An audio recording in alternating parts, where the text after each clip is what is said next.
Hello, everyone, and welcome back to TimeToRole's Campaign 1. This is episode 117. We've got a few things to go over real quick, and then we'll get straight into the game. We are starting late, per usual, at this point. We're going to get into it as soon as we can. First and foremost, if you hear whining in the background or like a leaky tire sound, it's because Jackson's stuck in my room until my brother decides to get out of the shower. So hopefully that won't be lasting too long. I also have the other two dogs in here. You can kind of see Pax right here. And then Lucy and Jackson are on the ground. But either way, we are without Nate tonight. And both Austin and Mousy are going to be late. So we are starting with just Brett, Todd, and Magic. But luckily, we can get into some stuff that needs to be taken care of and done within the Grand Archive here quickly. As for schedule moving forward, I was going to create a video, and then the video got corrupted, and then I tried to make the video again, and then that got corrupted. So store your videos responsibly, kids. That video will be coming out. As for a schedule, we really don't have one for the rest of campaign 1. The goal is to get it done sometime before summer. We are encroaching on some, I would imagine, fairly close to being done. Excuse me as I yell at my dog. Jackson, stop it.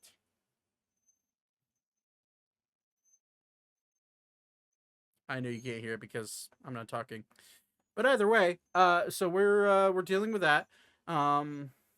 Hopefully we will be able to announce more as the year goes on. But just know that campaign 1 is getting close to wrapping up. So if you're new here and you're watching this on YouTube, maybe it's time to get caught up. If you want to go onto our YouTube channel, we have an entire playlist of all of our episodes where you can watch from episode 1 all the way to 117 when this gets uploaded on Wednesday. But that should do it. Thank you for watching. And if you're new here, hit that follow button on Twitch and follow us and subscribe to us on all the podcasting and YouTube. And we'll get into the game. Hold on.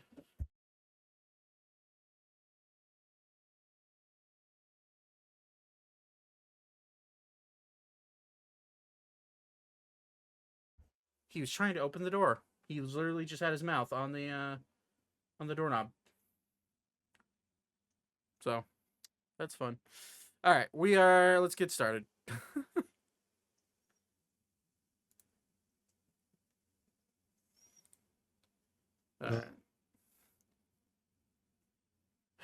I just had to yell at Jackson because he just tried to put his mouth on the doorknob and open the door. That would have been Wow, that's impressive. impressive. He's done it before. Don't get huskies, kids. Yeah, fair. Okay. Hey, he's excited that UConn won. He wants to go out and celebrate. I guess so. So, we last left off here in the streets of Oslo. It is late. Zane, you along with the help of a local blacksmith, created the vessel for which the Cor Deorum will sit. You guys were ambushed on your way back to the Grand Archive by what you would assume to be thralls of Torbin who had sent them your way to stall you, kill you, get a gauge of where you're at in a process of potentially coming and trying to stop him and whatever grand scheme he is cooking up. You're able to fight through the thralls with relative ease, with Ori transforming into his hybrid transformation werebear form, and with you guys able to handle a majority of the combat with these thralls. We're here in the streets. You guys just got done with combat. And you are free to do what you want with the corpse that remains, which is the one that Ori is near. It has not dissolved. You get the sense that this is also a normal vampire, not a thrall. Ori I'm gonna take out one of my climbing pythons and fucking jab it down into his chest and hammer it home. All right, you do that. His eyes shoot open as you do it, And he goes, "No!" as you drill the stake into his chest. And he is now officially dead. I would like to gather the vampire ashes. Yes. Make a wisdom saving throw. Well, I want to search the bodies before we burn them. The bodies dissolve into ash. Can I collect the vampire ash? You can, but make a wisdom saving throw first. Sure. Where's my dice chest? Are there weapons or anything laying around? Does a 14 cut it? It does not. One moment. Oh, what if I plus 5? Plus 5 would get you there. Yes. All right, I will do that then. Okay. Hold on. I have a dog that is now trying to crawl under my desk, which is blocked for him to get out of my room. Jackson, Doesn't quite work like that, dog. you are being just ridiculous. Stop it. Absolute fucking menace. Okay. So you immediately feel a creeping thought reach into the depths of your skull, and you're able to like blink fast and shake your head. Being under the similar paralysis and control, just the day prior, you're able to shake off the mind control that comes whenever you kill a vampire. And you kind of come to, the vampire is just dissolves into ash at your feet. The wind starts to kind of blow it away. It is kind of a windy night here. You're in the middle of the plains of Oslo. But you're able to, if you're trying to gather some ash, you can do it. Not as much as you'd want, though. So if you want to put in your inventory vampire ashes, you can. But at this point, all the other vampire ashes have, thrall ashes have disappeared in the wind. As for weapons, Thaddeus, you are still invisible, so I will give you the opportunity to slink around while in the end of the fog of war. Make a perception check. Perception.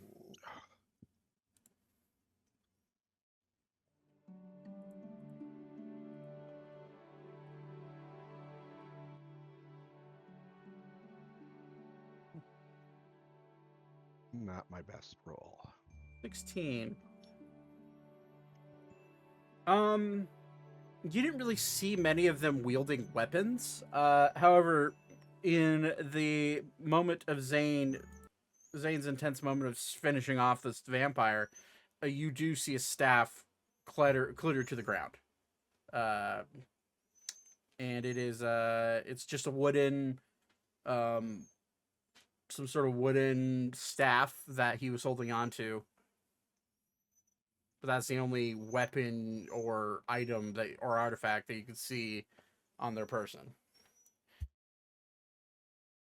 With my history of grabbing things that don't belong to me and belong to Torbin. Oh, Jesus, I almost dropped my glass. I'm going to go. We have a staff here. I don't know if there's value with it. Last time I touched something that possibly belonged to Torbin, it didn't end well. Orphelia will kind of look at you and say, "Oh, yeah, I can. That's fine." Ori begins to transform back to his normal state. Yeah, he's regular Minotaur. Oh, Ori. and I'm going to come out of invisibility as I'm saying that. Yes, the air is talking to you as he says this. Okay, no problem. Okay, so you are now visible. Orphelia, being able to see you regardless, walks over and says, "Well, I can give it a look," and she's going to cast Identify on it. She looks at you and says, "Well, it's not cursed. It is it's wooden staff that's used to amplify magic. nothing really special about it. It's more of an arcane focus than anything. It's a other than that, you could use it like a normal quarterstaff. You'd beat someone over the head with it. No, my bags are already heavy. I will. Somebody else is interested. You have a bag of holding, my man. One does not care. Yes, but technically you killed this one.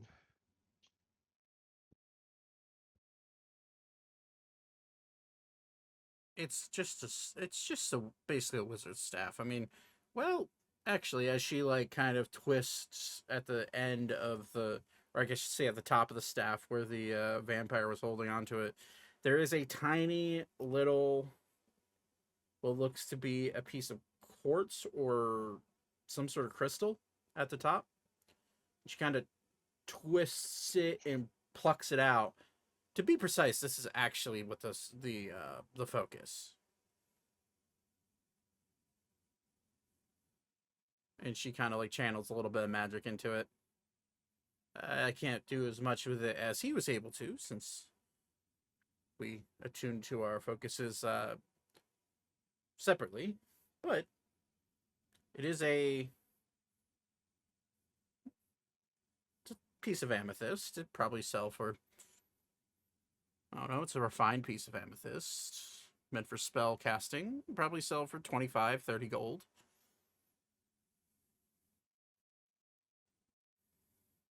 But yeah, sorry, not as exciting.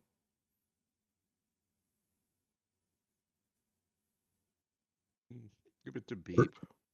Or not Beep. God, I can't think of your name, Brett. Weaver. We've Give it to Weaver for his spell components. she kind of tosses it over to you. Awkwardly catch it. Thank you. Do we have any need for a quarterstaff? Not that I'm aware of. Cool. She Not burns. that this one is aware of. She turns it to ash. I'm going She to pick just up the Right. ash.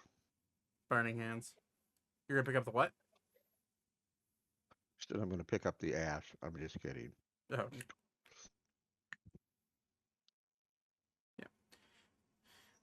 Back to the Grand Archive then. Yes.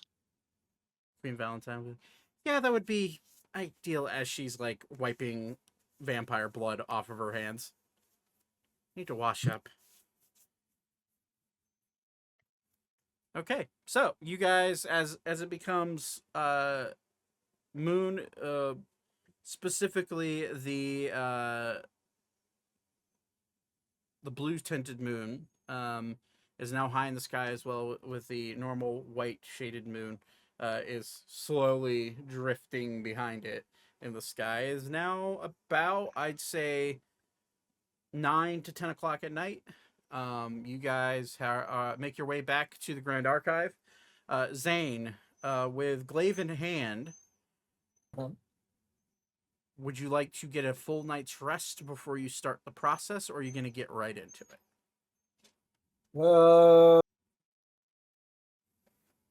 I could probably get right into it. Okay, one moment. I need to yell at this dog again. Jackson, lay down. Please. It's now been a whole 20 minutes you've been in here. You poor soul. Stop it. Okay, so you're going to get right into it. Let me find...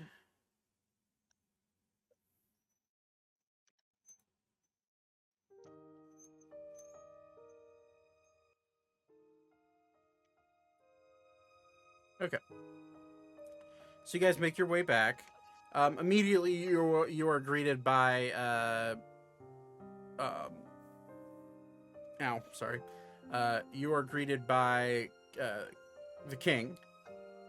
He kind of nods awake. Oh, didn't realize all of you were back. Were you successful in your endeavors? I think so. Good. Salazar and Godric, they had some family things to tend to, so they left me and your dad, as he points to Malleus, literally laying on top of one of the library tables, sleeping.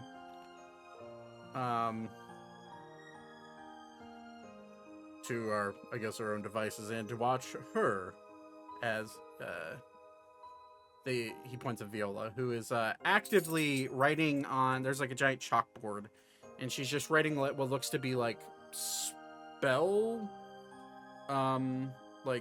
glyphs and like formulas. Thank you. Jackson's being an asshole. My brother just got him out of the room. Great success. Yes. So she looks like she's just writing random spell formulas. Not paying attention to you guys at all, but the king kind of like smacks Malleus on the leg. Hey, it's time to wake up. They're back. What? Huh? Oh, hey. Did you take care of? Welcome back. As he has drool coming down his face.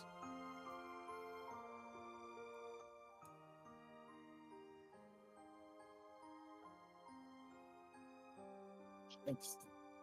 We got the weapon. We just have to. We just gotta make it better than it already is. Okay. That's no problem. As he kind of sits up and stretches his back, and I could help with that, obviously. And he just looks at the king. How long was I out? You were out for about 2 hours. Good. I got some sleep then. That's good. Good. We should be quick on this. By the way, we were attacked by vampires on the way here. Oh, that's not great. No. I would say that's not good. Yeah. No. If you want, I can fetch Rosalor, and he can track down Godric and Salazar. That would be great. They've been gone for half the day. Viola, and she kind of like holds up one finger like she's almost done on the chalkboard. Once you're done, if you could help them out, that would be appreciated. Yeah, I'm working on it. And she's writing spell formulas. Valentine will kind of like grab onto Anders' arm. We're gonna switch over to this map just so we can have a good look of where you guys are at. You are right here. I don't know where your guys' tokens are. Oh, there you guys are. Boop. Alright. Okay.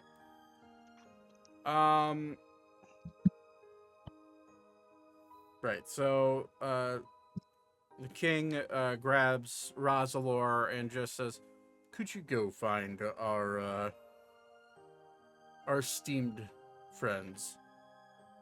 Right away, sir. No problem at all. And you'll see him kind of blink and teleport away. Well, I imagine some of you are tired after fighting vampires. So feel free to rest around. I'm sure that's what Salazar would want. But for now, take your time. Zane, any resources that you need? Can you think of any that you'll need right away, or? Well, I just need help enchanting it to be able to withstand the Cor Deorum. Right. Okay. So you made it out of Elvish Mythal, correct? Yes. Well, that should be powerful in theory. I'm not really an expert at spellcraft, but Elvish mithril is meant to withhold a lot of energy. I want to make sure it sticks the first time. That we don't have any issues. Well, that might be wishful thinking with that one, but we'll do what we can. And it's at this point you'll hear a warbling, like a I don't know how to describe. You know, like the warbling sound you hear when you get like a thin sheet of like metal and you flap it in the wind, or like a piece of plexiglass. Yeah.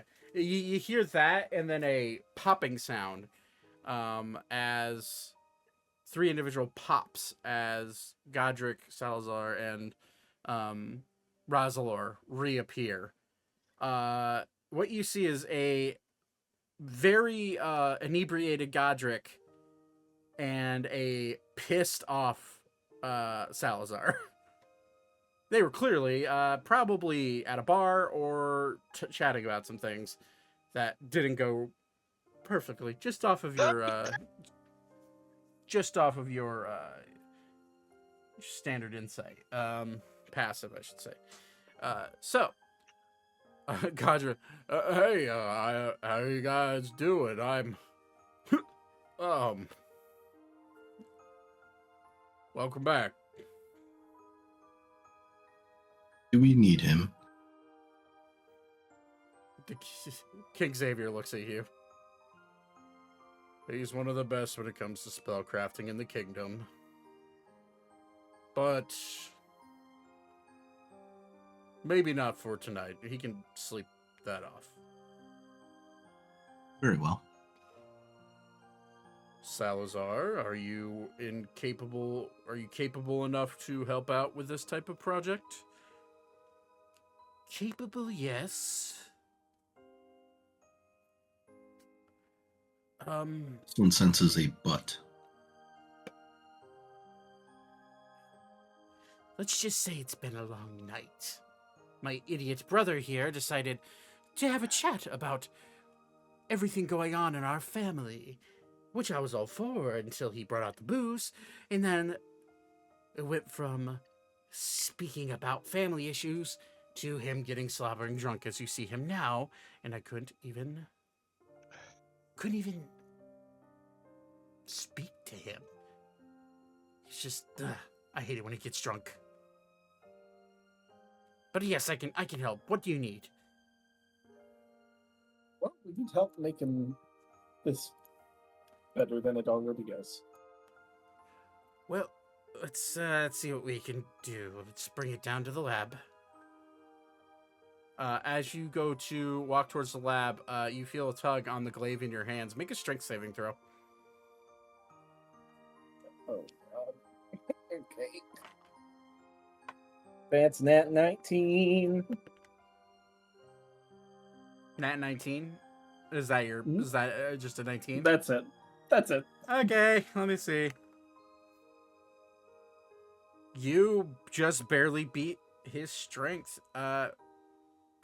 Godric goes to grab onto the glaive and go, "Oh, so this is what it is," and he stops you in your tracks, and you're able to just like rip it out of his hands as he goes, "Hey, I was just trying to look at it."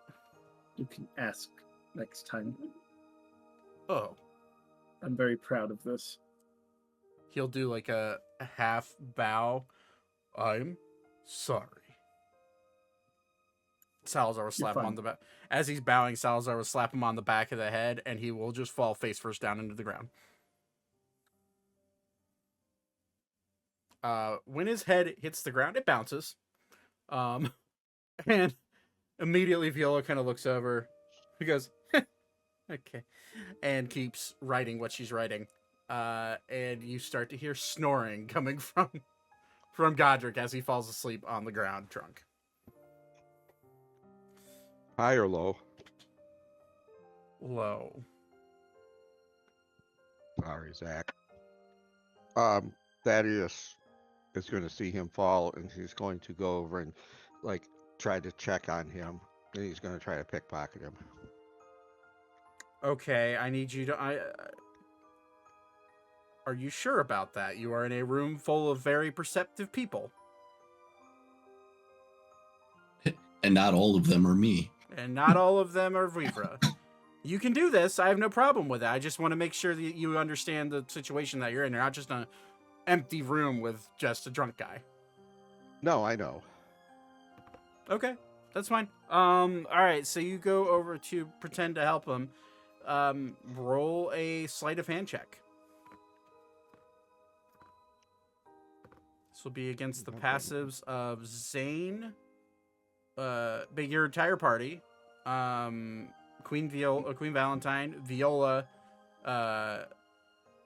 Salazar, King Xavier, and Orphelia.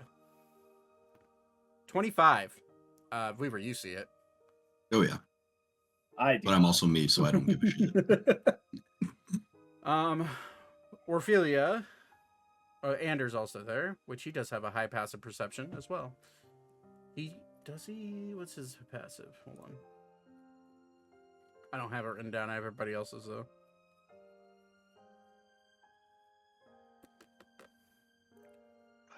Character sheet. Okay, his is 20, just under. Yeah, Orphelia will immediately shoot you a look, but she doesn't say anything.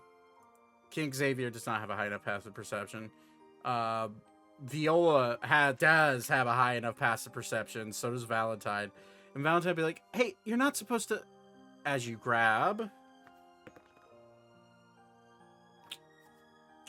He doesn't have a lot on him when it comes to like items, but he does have a coin purse. Let me see here. In the quick instance where you know you're doing it in front of everybody, you're not able to rifle through everything. Let's roll a D100.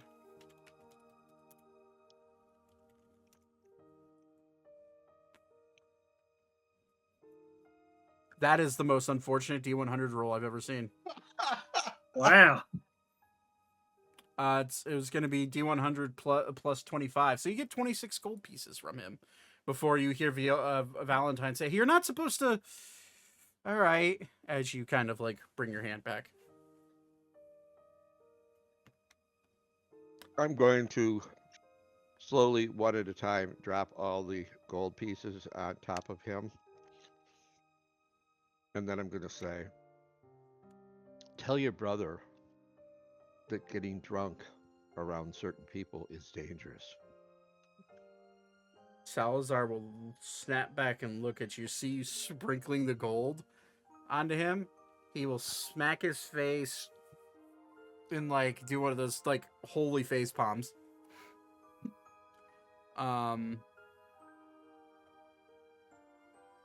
Oh, hi Mousy, by the way. I didn't realize you're in chat. Hope you're enjoying dinner. But he kind of like smacks his face and like face palms, and he just looks at you and says, "It's duly noted. Let's not steal in my library, thank you." Oh, I wasn't stealing. This mission is extremely important to me. I've stopped drinking for it too. And then the king will look over at you, Thaddeus, and just say, "Well, it isn't on everybody to be as on top of things as you are, especially someone who was just brought into this mess that Godric was. So, if you could forgive my head of the order and let him sleep off his night in peace, that would be appreciated." Very well, sir. He'll, as he's following Salazar and Zane and Malleus over to the basement, he'll kind of like lightly kick Godric on the shoulder, which will like jut him away. Godric will like, "Why is there gold on my face?" as he falls back asleep.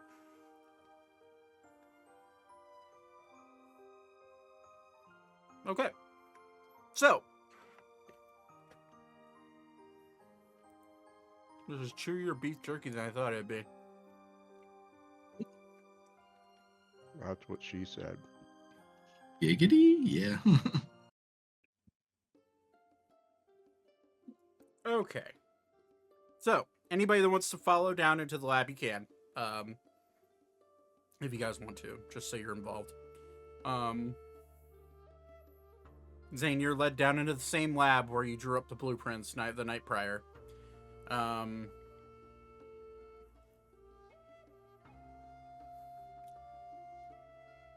Okay, let me grab. You see Salazar grab a what looks to be a mat with an mat like a cloth mat with like an arcane sigil embroidered into it.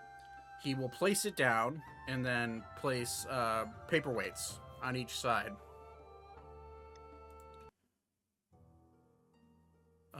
That is too dark. How about that? That works. He kind of places some paperweights to hold down and flatten down the mat, and he just kind of like gestures for you to place the glaive down in the center of it. I will go and put the glaive in the proper position. Very well.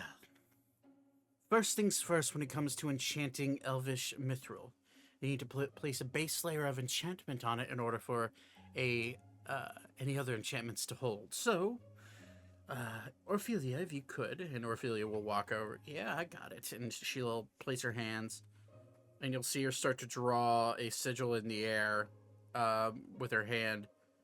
And as Salazar does similar motions, but not the same sigil. And you'll see the glaive's handle start to glow a bright silver light. It goes from silver, and then you see a matching of like green energy swirling into it with like purples and pinks from both of these spellcasters and arcane masters, slowly weaving their own magic into the handle of the near where you need to set the Cor Deorum.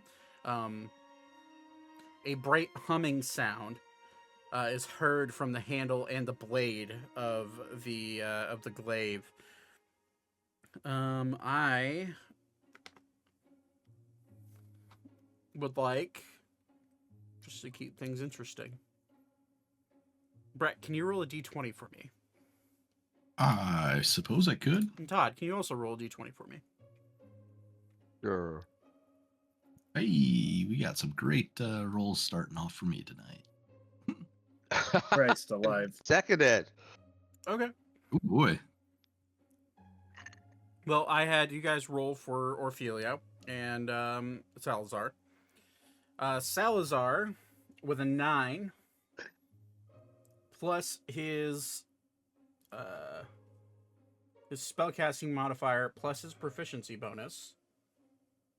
That is a 21, so that's a success.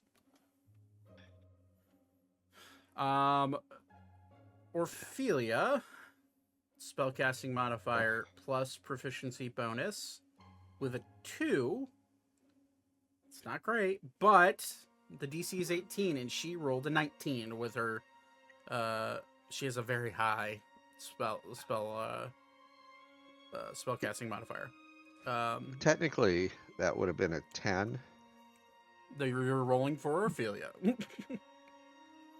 Okay. Your stats do not Unfortunately. do not equate to that character. Okay. Okay. Okay, so Thank God, with the way you rolled. So this is a base enchantment, so it's very hard to fail a base enchantment. However, Todd tried very fucking hard to fail a base enchantment. You made me try hard. No, I'm keeping you involved because this is, it's just history. Leave me alone. You're the one who Involve flubbed the someone roll, else. motherfucker. All I right. know, I fucked it up. No, it's fine. It's just the rolls of the dice. The dice tell the story, guys. All right. So, maybe not. I thought I hit replay, but okay. All right, so the enchantment succeeds, barely on Artficer's side. And you kind of notice a bit of a wavering. It's kind of crazy how this works. You sense a bit of wavering when it comes to her casting magic. You then, Weaver, you specifically, because you are a very perceptive person. You remember her coming back this morning before you guys headed to the blacksmith.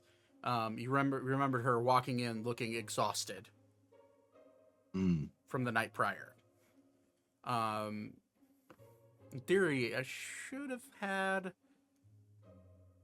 I'm gonna roll a d20 because actually she needs to be rolling at disadvantage for all rolls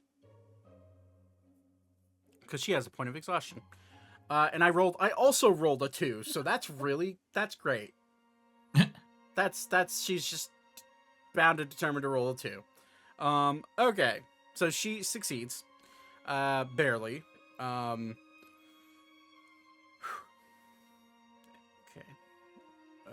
Salazar will kind of like look at Ophelia and go,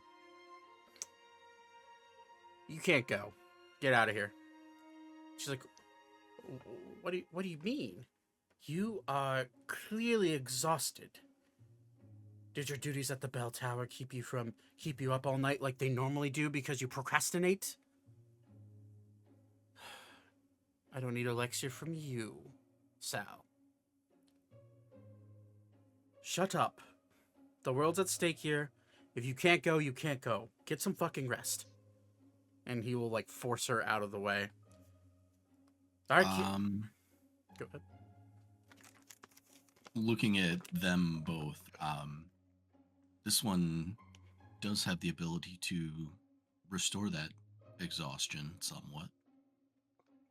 Would that be more useful? Would that be more helpful than to have her leave? It would make her awake, but it wouldn't.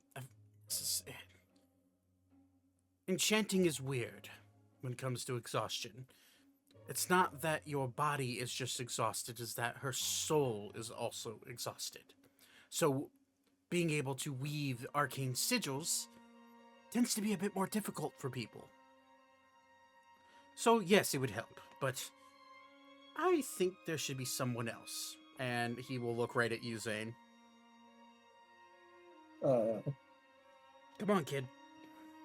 Okay. I'll show you how.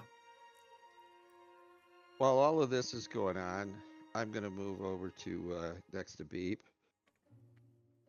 Oh. And I'm gonna. Beep? He's back at the brothel, my man. Wait, what? Oh, he's not with us. Okay. No, Beep's not here. Damn it. He can be. Do I need to do something? Not Would you- currently. You're currently at the Lover's Leap Inn enjoying your day. Because you I'm weren't a here bard. last session. I'm probably just performing. Yeah, Well, okay, I'm gonna say out loud to the group. I'm going like, oh, I wish Beef was here to see this. He'd understand it. Friends fight.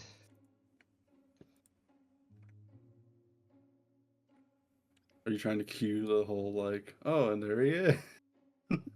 here comes your happy-go-lucky bard walking into the Grand Archive. Where were you guys Just gonna at? look over at him and be like, there is no Beep. And then one moment Only later, Zool.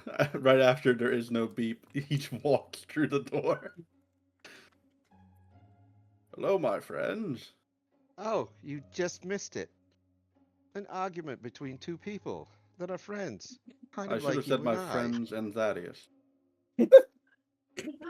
Fuck you. If there's going to be My jeering, day. if there's going to be sneering, jeering, or any other making merry in the background, fucking leave. Salazar looks at both of you. We're not allowed to make merry? We're in the process of enchanting a weapon to help you fight this fucking vampire. Oh, yes. Sorry, I was a bit, I was getting reacquainted with the situation. Regardless. What exactly was going on? Other than the whole making a weapon thing. Okay, to give you the TLDR because you weren't here last session, and Yeah. it's been 2 weeks. Yeah. Because you weren't here last session, we had you go to the Lover's Leap Inn and enjoy your time at a brothel, hotel, bathhouse combo, right? Yeah. But what we have going on here is that Zane had aspirations to create a weapon or a magical item that had the capability of sealing Torbin and then destroying his soul. Mhm. The parameters were put in place for him in order to make that happen. They wandered through the city looking for a blacksmith that had elvish mithril. They did find one. They created a glaive so Ori could swing the glaive at Torbin. Okay.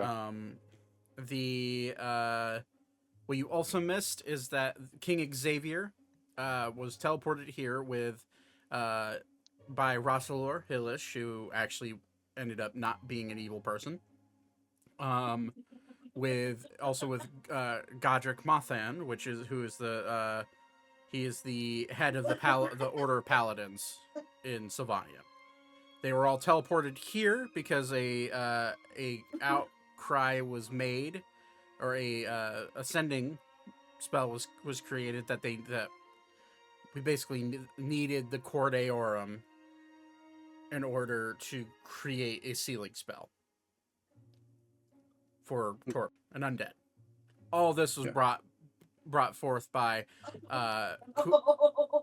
Queen Viola. I agree, Becca. Queen Viola,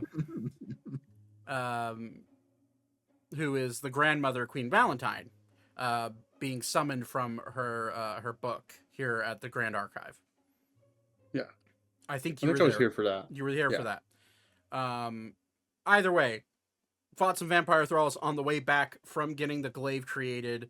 The thralls were either attempting to steal the glaive or just slow down the party on Torbin's behalf. You guys were able to destroy. You weren't because you were at the Lover's Leap Inn. Everybody else was able to destroy the vampire thralls, which is where we left off last session. And now we're here at the Grand Archive, going through the steps of preparing the glaive to have the Cor Deorum seated inside the handle of the blade. Okay. So that's where we're at. All right. Salazar Mathan is. I'll just say that I got like telepathically told the information. That is fine. Oh, okay. Salazar Mathan. It's not Mathan, it's Mathan. Is the brother of Godric. He is the curator of the Grand Archive. Just so you remember who that is. Okay. He was also one of the teachers at Strixhaven. For you. Yeah. Either way. Salazar looks at Zane and says, "Come now. Let's have you learn." So, All right. next step into prepping this weapon for seating a gem like the Cor Deorum in it is to enchant a layer of protection on the blade itself. So, tell me, Zane, do you have any abilities or spells that can create a barrier or a shield of sorts?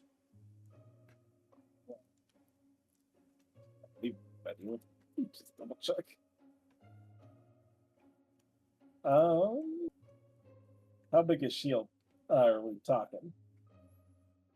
Any form of protection. Yeah, fire shield. That'll do.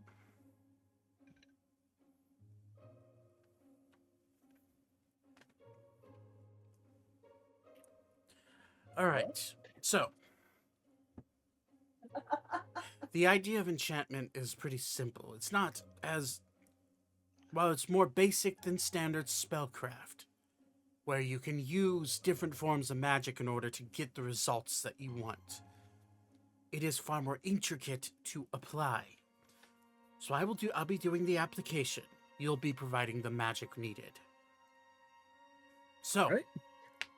you said fire shield. Perfect. Yes. Do me a favor and place your hand on the blade of the glaive.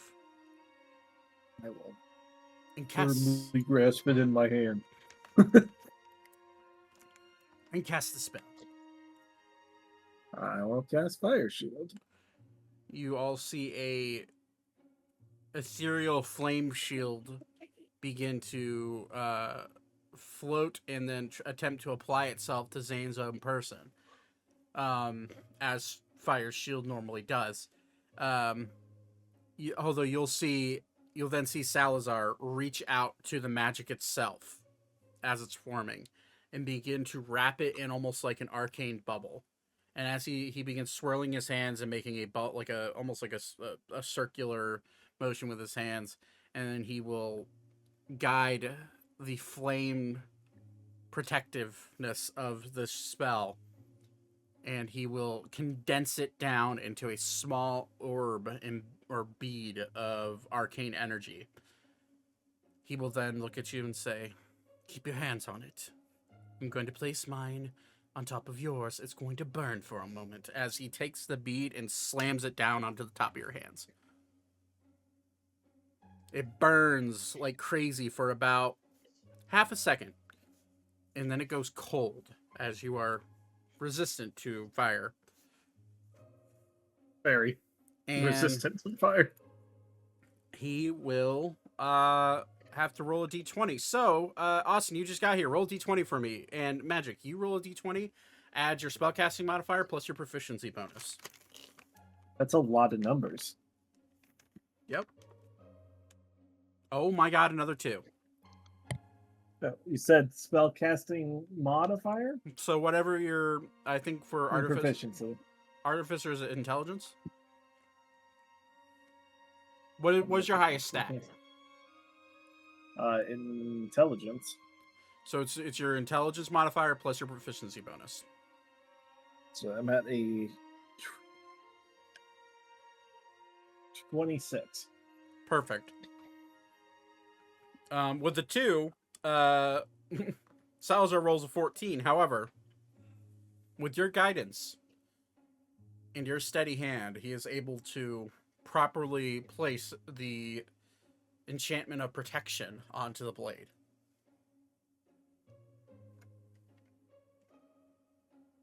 That is step 2 of 4. I should say 5. Step 2 of 5. Right. What about Austin's 2? That was for Salazar. Oh, okay. So they're rolling together because Magic rolled so high on his, and Salazar rolled. Oh, okay. Yeah. Austin, it just so bumped it up. you're aware, I rolled a 2 for somebody. Zach rolled a 2 for somebody, and then you come in and roll a 2 for somebody. It's... Fitting.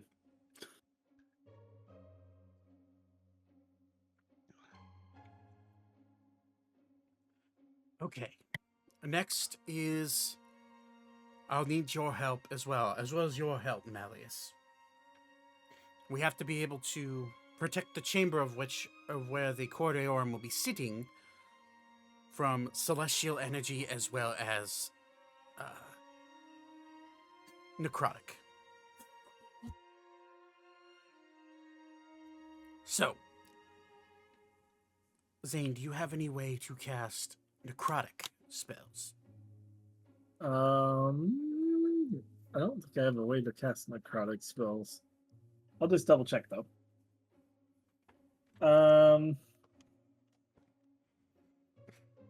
No.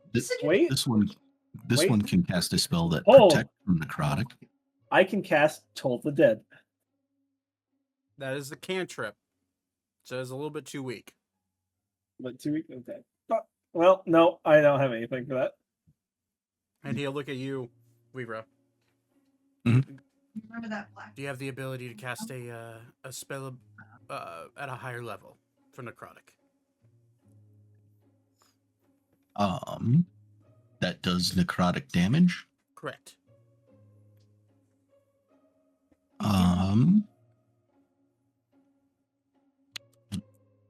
Do do not think I have any prepared.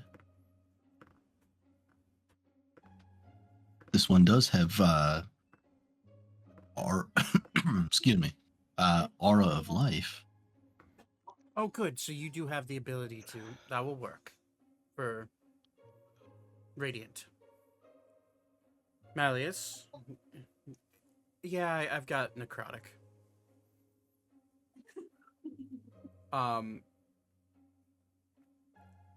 Malleus will walk up and he'll kind of like pat you on the back. Salazar will look at both you and Malleus and say, "At once you'll cast your spell. I will then use my abilities to do the same I did with the fire shield." Oh wait, Magic, make sure you mark off that spell slot for fire shield. Already did. Okay. As a suggestion, we could capture some of the breath of a passed out one on the floor. It's probably necrotic. Oddly enough, it'd probably be closer to Radiant than necrotic, but I get your point.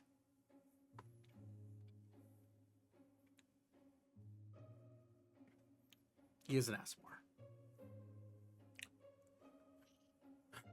All right, go ahead and cast your spells. And Malleus just looks and says, "Will power word kill work?" And Salazar looks at him like, "You're a fucking madman." Yeah, sure. So Malleus will pull out his wand of power word kill, and he'll point it at he'll touch it to the glaive. Salazar will say, "Place your hand on the blade." Well, at the base of the blade. Quiver. Yes. Place your hand at the base of the blade and cast your spell. Very well. And I will cast Aura of Life. All right, mark that spell slot off. Okay, so it's a 4th level spell and a 9th level spell going into this. Go ahead and roll a d20. Add your wisdom modifier plus your proficiency bonus. As for Malleus, Magic, if you could roll for your dad. And hey, I'll take that. Hey, I will take that any day of the week and twice on Sunday. And 16. Damn. Todd, if you could roll for Salazar again. I'm gonna give Elka my roll. Okay, it's Oh, in she's here. not here right now. So Oh, she's not here. Okay. All right, I will roll. 16 for me, Zach. 16 on the dice. Nice. Yeah. 16 on the dice. So it's your for you it'd be your intelligence modifier plus your proficiency. Well, I was rolling for my dad. Right. You're right. So 2 16s, huh?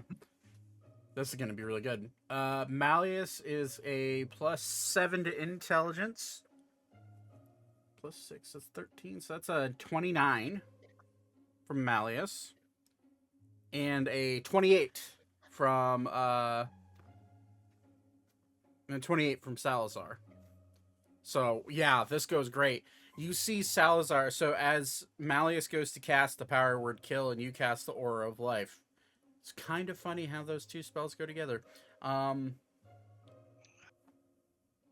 You'll see Salazar like lock in, and he will split reality for a second. And as he does that, he will focus more on the power word kill, because it's just a bolt of arcane blackish green energy shooting into the glaive. And he will grab it and snatch it out of the air. And then he'll grab your light coming from your aura of life. And then he'll take them and swirl them together like yin and yang. And then he will compress them into one of those beads again and place it where the Cor Deorum will be sitting. And you'll see a bright gold glow shoot out of the blade as the enchantment takes. Very good. Okay, I want you to know, Zach, I just had the absolute most incredible visual as I'm playing that through my head. Good. I'm glad you're imagining it. Hell yeah. Okay. Salazar will look at everybody and say, "This is the tricky part. I will be casting a spell. The spell is Wish.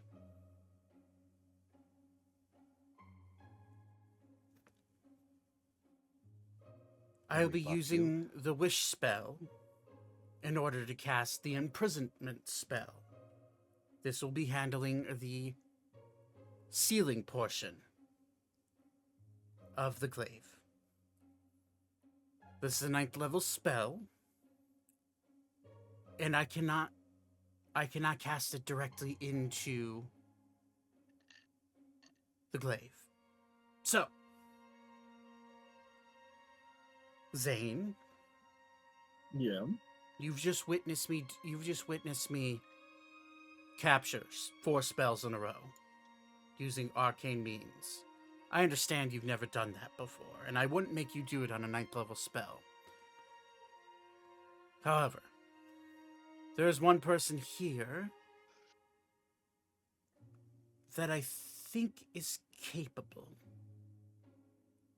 other than Orphelia, but she can go the fuck to bed. And he will scan the room.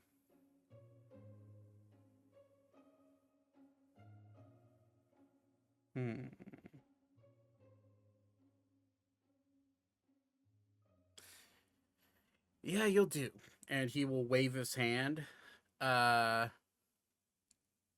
Stepping out of the shadows is a familiar face. One that you have not seen since the fall of Arun. Or the initial fall of Arun. Stepping out of the shadow in a ghostly visage is Leon. I thought you were dead. Well, think again. Leave it to one of my students to pick me out of a crowd. Well, I guess out of a shadow this time. Yes, Leon, now why are you here? I've noticed you've been watching us for the last, or at least me, for the last 2 weeks. Oh, can't a teacher be worried about his student? Especially with how dangerous the world is. Hello, everyone. And his face is elongated, much more than it was, and you get the sense that this isn't quite the Leon you used to know. He's... I'm gonna flip him off. I'm turning invisible. You go to turn invisible, nothing happens. Is he flesh? This is a specter.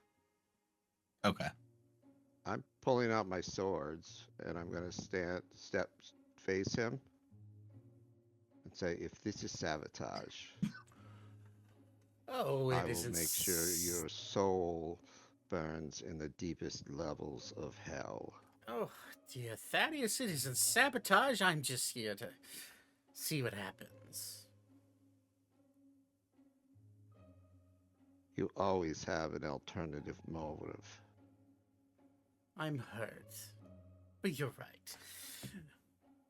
Salazar, you have something I want. If you want my help with this little arts and crafts project, you'll hand it over. Salazar will look at him. Why didn't you just take it if you were invisible? You see, I don't have hands. As he kind of like swirls around. But you could give me my hands back. And Salazar just kind of looks at him and looks at everybody else. Now, I'm sitting here very ready to cast a spell. Oh, I know. I don't blame you at all. The only thing his hands would do would enable him to ruin the lives of other people. Now, We don't can paint do me. this. Don't paint We me. can like do a- this without him. Don't paint me like a murderer.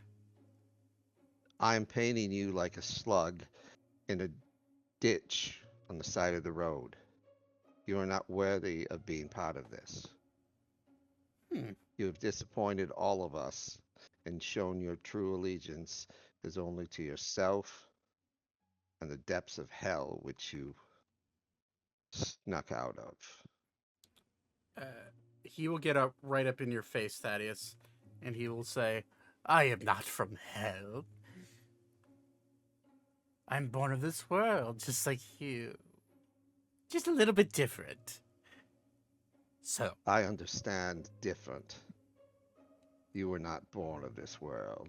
You were born of an urgent, microscopic piece of vile. don't make fun of the king of Arun like that. I'm sure his swimmers are working just fine. So, All right, I'm casting. what are you I casting? need a I need a wisdom saving throw Me or from him? from from him. him. He'll counterspell it. Third level, so he'll have to roll for it. Even if I'm upcasting. Yeah. So the DC 17. A counterspell is counterspell. Counterspell is counterspell. Yep. All right, that happens. Beep just walks in. Hey, go fuck yourself. All right, so wisdom saving throw. All right. Roll 1d20 plus. What is? I have his. I can't believe I never created a digital character sheet for him. It's always been like on a PDF. Plus. Ooh. I guess we'll find out.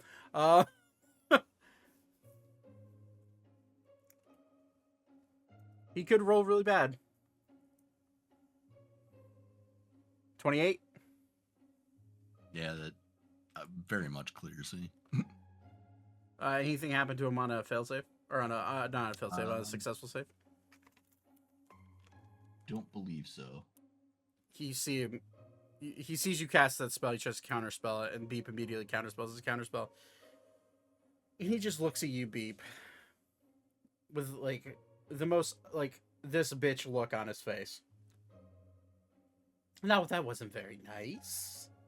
And then you look at It's you. not nice to counterspell in the first place. Well, it wasn't very nice to cast a spell. Specifically. You literally just did. He's the one What's that your did argument? it first. Technically, I was the one that did first, but Yeah. Now. well, this one was only trying to make sure that we could trust you. Oh, trust in this world goes a lot deeper than just a spell. And trust me, I understand. I don't have it. But I mean, you burned our trust pretty hard already, asshole. there isn't another person in this city that has the capacity to do what he's asking. To weave a wish spell into an item in order to turn it into an imprisonment spell is the work of arcane genius. Why, not even Elkis could do something like that. Not even Salazar can hardly do that. So, the other option, I suppose, is I could take over that one's body and point at Orphelia, who's like kind of like trying to stay on her feet to be ready for battle. I could take over that one's body, improve her health, and do it through her own hands, and walk away with a nice, pretty vessel. Or Salazar can get me my abilities back. and I can do what you want me to do. And then I will leave, never touch Oakmont again, and fuck off to my own devices. And what exactly are your own devices? Oh, you'll find out eventually, I'm sure. And he'll smile. A long... Quick question to everyone who's not him. Can we do this without him if we just make a few calls, like go through the mending stones and just find the right person? I'm sure there's someone very capable we can find elsewhere. Or is this like a we must do it now thing? I'm willing to look on Google and check myself out. Sorry, I had to say that. Let me just hop on the computer that definitely exists and I'll take 20 points of some kind of damage. Of No. anachronism damage. No, but I'm counting the days, bird.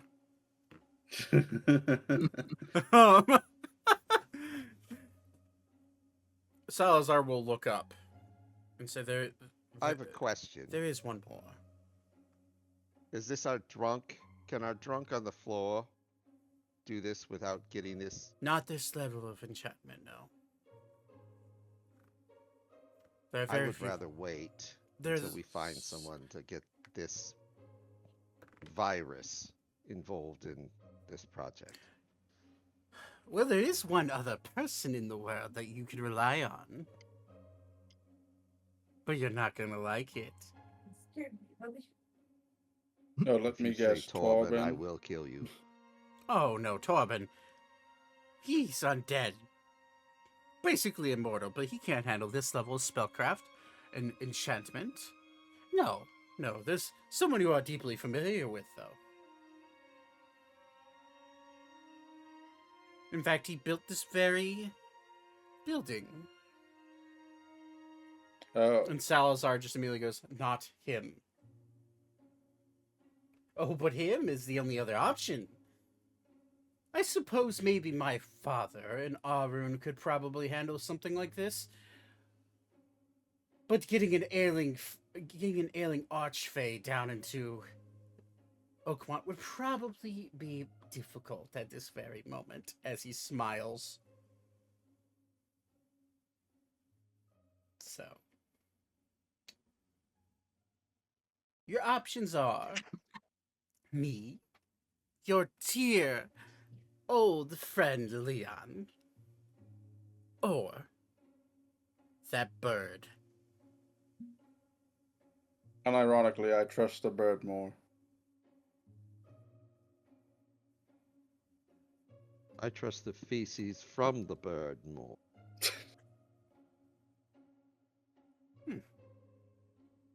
Well, I suppose you could just let Torbin take over the world and do what he wants. Torb, stop right now, or I will pull my sword to your throat. At least we've been over Torbin, this. He doesn't exist here. Yeah, he's a specter. You're not really doing anything. He's just like he's like a weird creep watching you in the bedroom, like from a Yes. shadow. Like some sort of pervert. Yeah. What are you? Are you a pervert? Leon? Torbin is much like you. A rash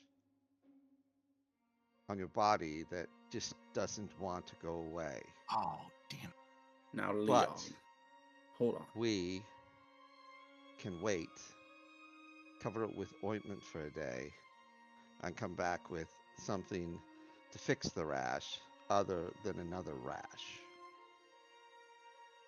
Regardless, I'm kind of still hung up on the fact that he's just been staring at us in the shadows this whole time. Are you It's casting something the he spell somewhere and playing with does. yourself? You better not be playing with yourself in a distant location. One very day, weird. one day in the future, they will come up with a term for what he is. Have someone roll d20 for me? Oh, this is I'll coming roll to it. me. I know I'll it. roll. 16.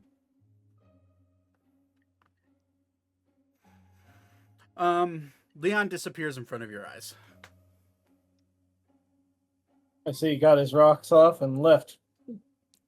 Orphelia will immediately look at all of you and say, "Shit." What do you mean, shit? That was the right button. He's I going think to Leon was go- the right choice between. If I have to choose between Leon No. and the owl, I'm choosing the owl. He I will- agree with you, but Leon is now going to suck on the teetles of Torbin. All Can Leon all of you is shut up going- for a second? Fine, fine. Orphelia yells. Weaver, make a perception check with advantage. Yeah, no. I already know. Do I need to if I already know? Yeah, make a perception check with advantage. 31? Yeah, okay.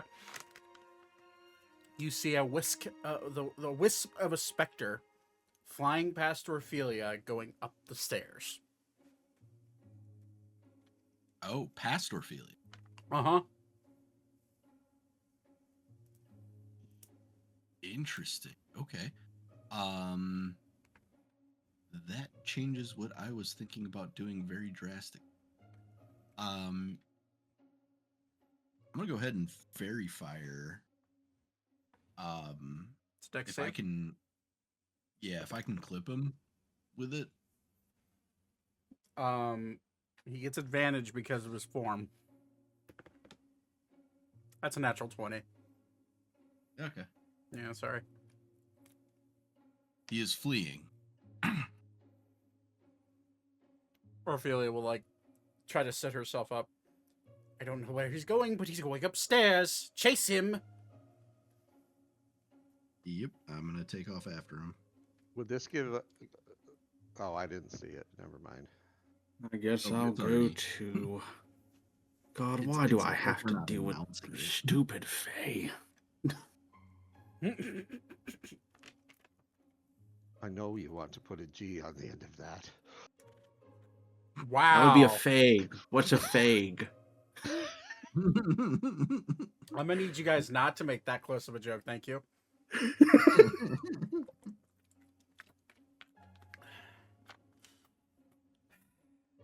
Okay.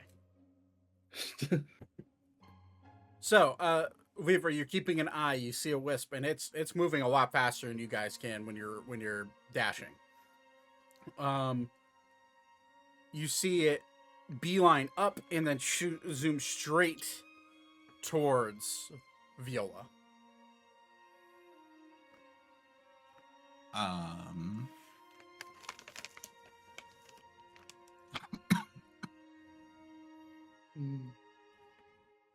Milady, watch out! There's a specter.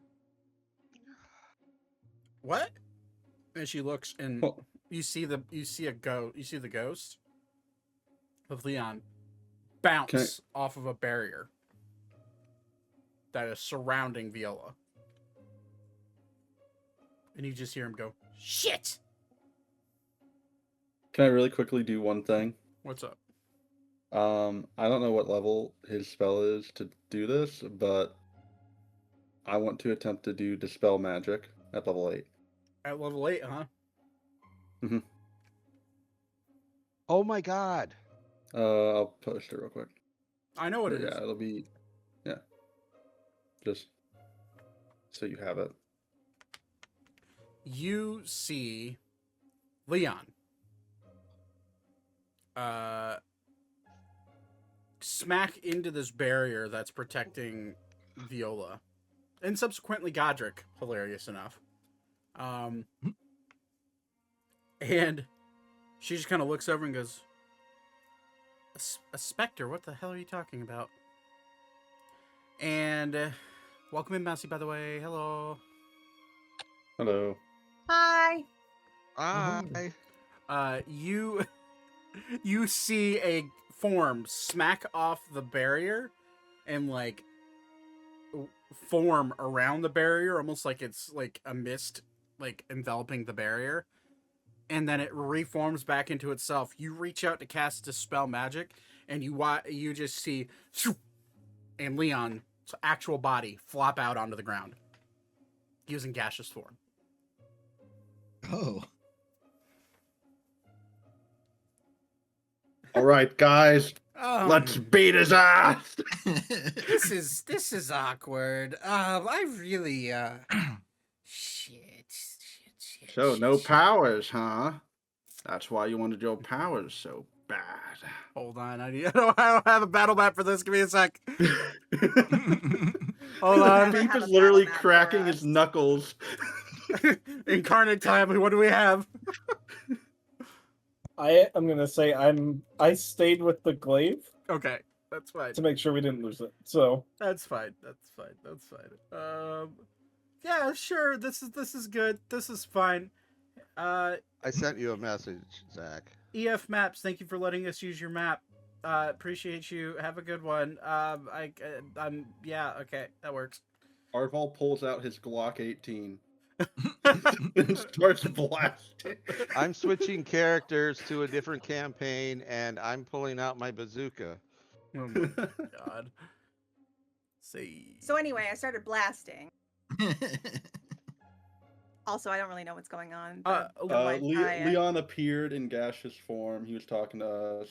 He went upstairs. We didn't realize he was in gaseous form though. He went upstairs, tried to infect Viola with his own body, like tried to basically possess her.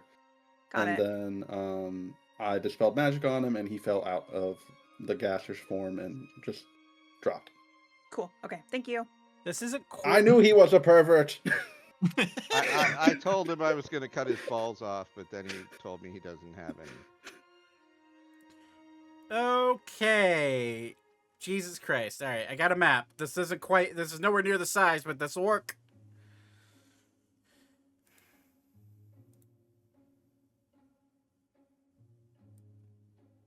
Give it to us, Daddy. There we Oh, go. no. that pervert. Okay, yeah, everyone roll initiative. Let me pull that up real quick. Where are we? At the door, or Let's just say at the door because you're coming. This isn't an exact science because of the fact that I didn't expect you guys to be fighting him. No. Sorry, over yonder. Right. Like, okay. there. Yeah.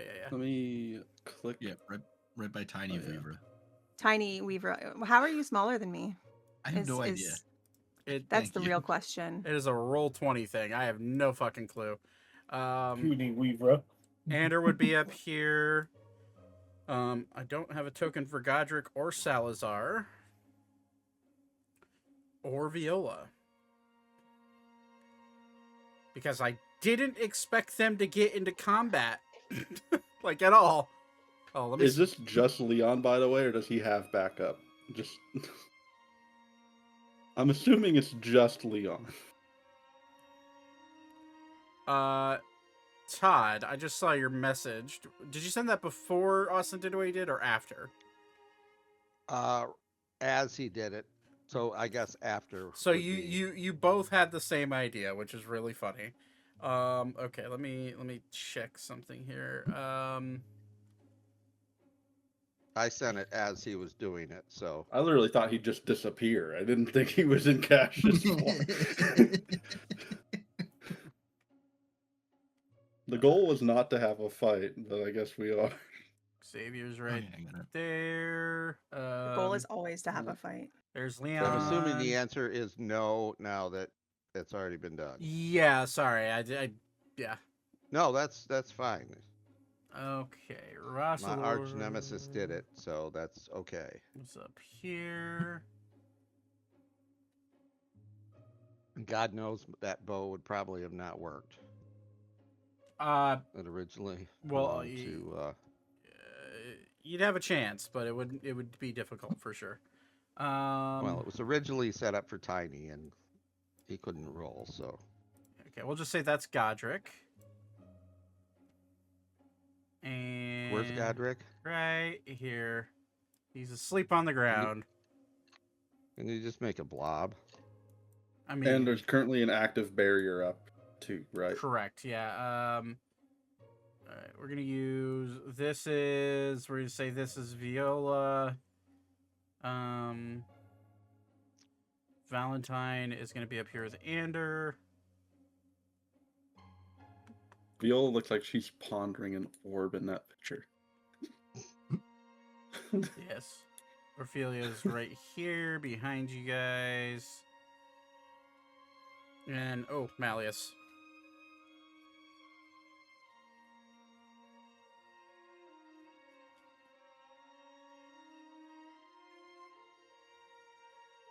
There is Malleus's token.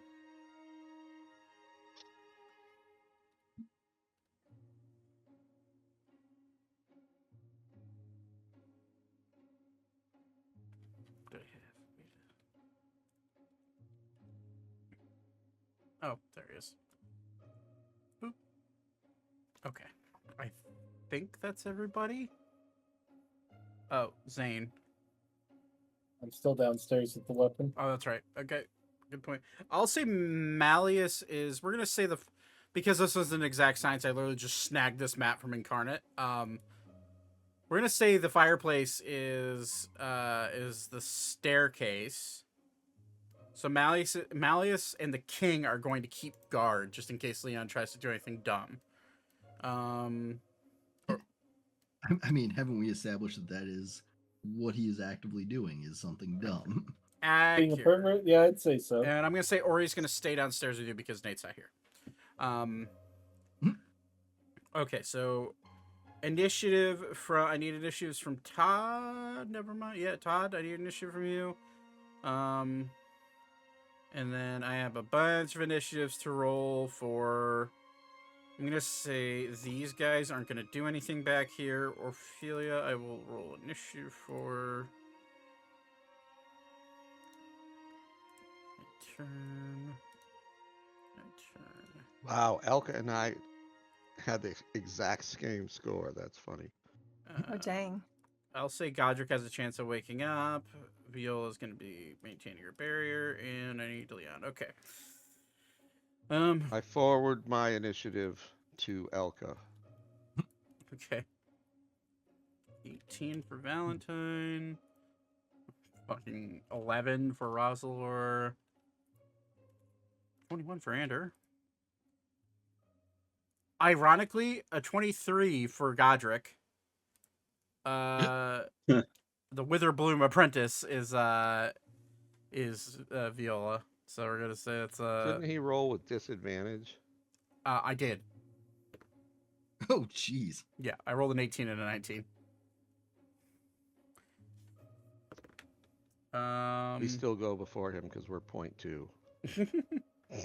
Well, his is +4, or sorry, +5 for Dex, so he would go first, probably, or tied with you, probably. 23. We're 23.2. Right. What is so your he's- dexterity modifier? Is it a +4 or +5? +5. Okay, so everybody goes at the same time. 5. He will go after you guys because you guys are all tied. That's a 9 for. I just rolled a natural 1 for Viola. And Leon, this is the big one.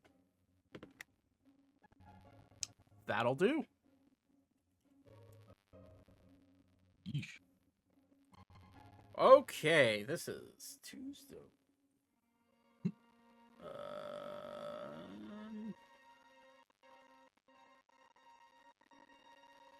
By the way, is he prone because he just spawned into existence? He needs to roll a. He needs to roll a dexterity saving throw. Can you ping which one is Leon? There's that one. Leon needs to roll Okay. dexterity saving throw. That is a 18. That'll do it. So he does land on his feet. Okay, top of the round.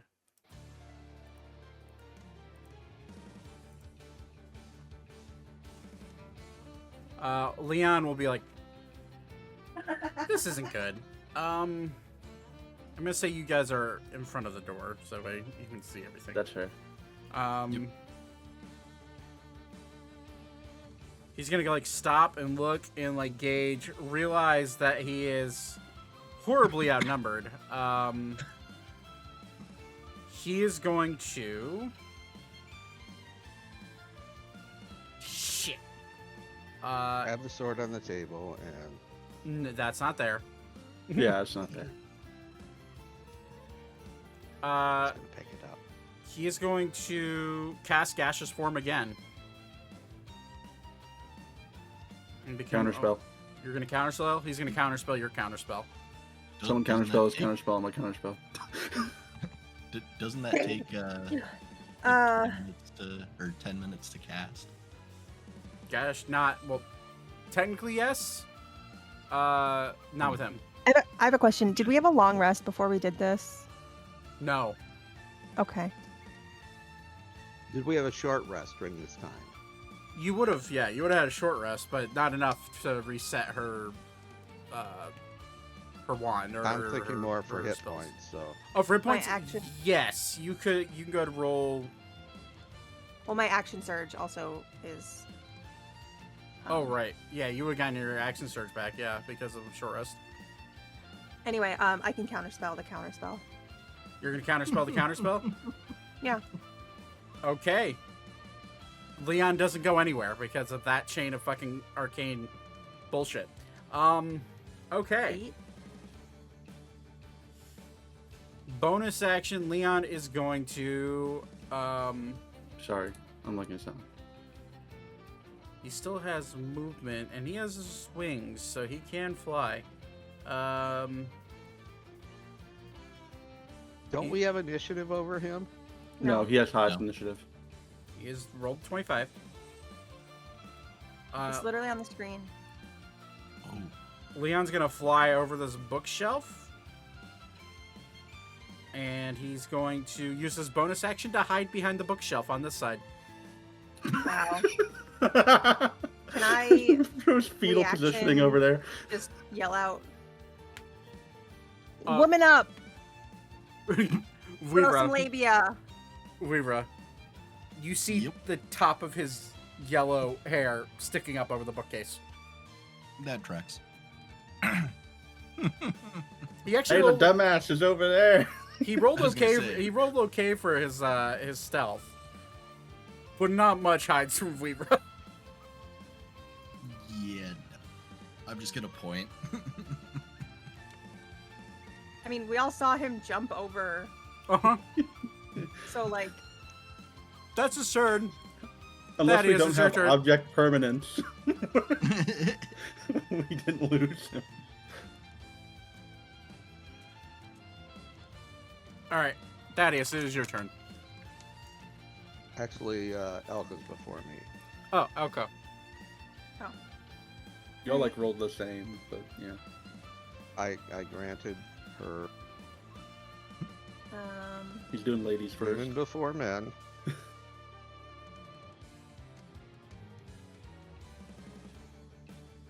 so Don't fireball. I could go here, and then can I bunny hop over Yeah, you could. the? It's like a 20-foot bookshelf. Okay. Well, the 20 foot, I would land on top of the bookshelf, and then I would finish my movement. Okay, and he's then not. hop down. He's not on the ground. He is in the air. Oh, so then I would want to be up in the air. Yes. Yes, you would. Okay. Oh, hello. As he looks up and sees you. Hi. Hit him in the Uh, wing. You're going to cut me, aren't you? I sure am. All right. Is it too late to say I'm proud? You can always say it. Yes. It's not going to stop me. Shit. Yeah, both of those hit. Yeah. Oh, jeez. All right. So we've got. Here we go. Damn. Got enough 8s in there? It's a good 3 number. 8. So we'll do that, Okay. and then I will do my 2 extra attacks. It's an 18 hit. 18 misses. Okay. 26 hits. There you go. Is it too late to say you're one of my favorites? Are you gonna stop being evil? I'm not evil. I'm just devious. Are He you gonna smiles. stop trying to kill the world? I don't want to kill the world. I just have other things I want to do. I don't actually know why we're fighting him right now because I wasn't able to watch what was going on. Because so I'm fuck him. Okay. Yeah, that's pretty much my That logic sums it with up, right yeah. now. Cool. Okay. Okay, don't get emotional. Just do your job.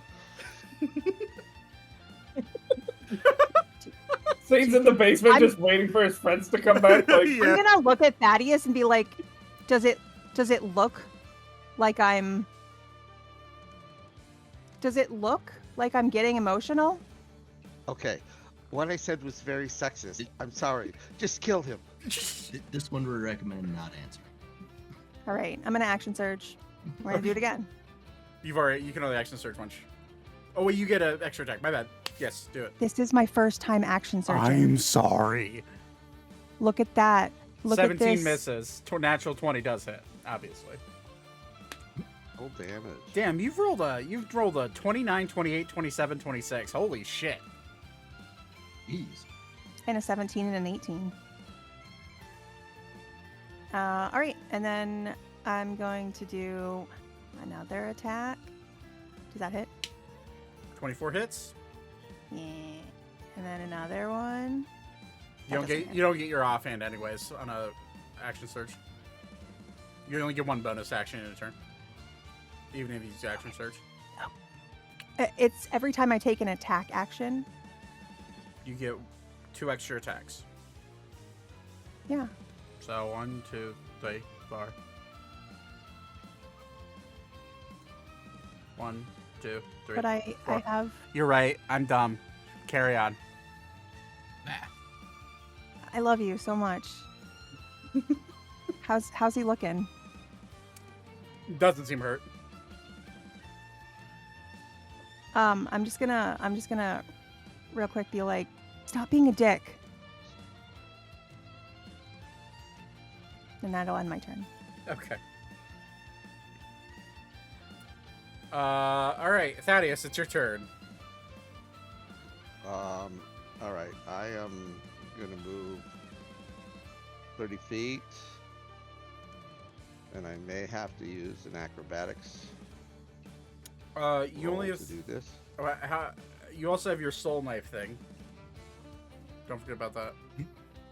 Okay. Well, I'm gonna throw a knife into this book. I can't. This bookcase right here, and then move. God damn it! How can I move it in the wrong? I'm in measurement.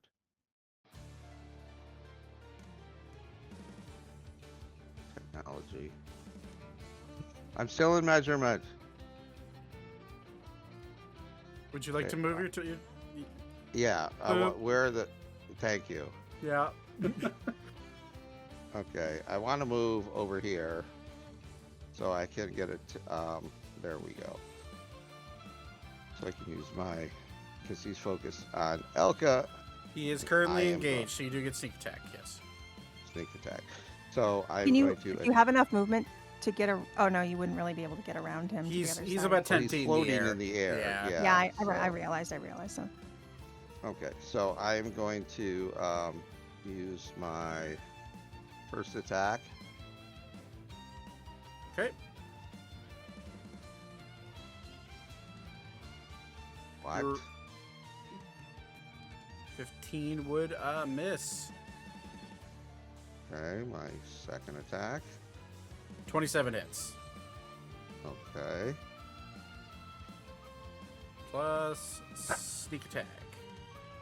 Plus, You are the rolling. sneak attack is built in. Yeah.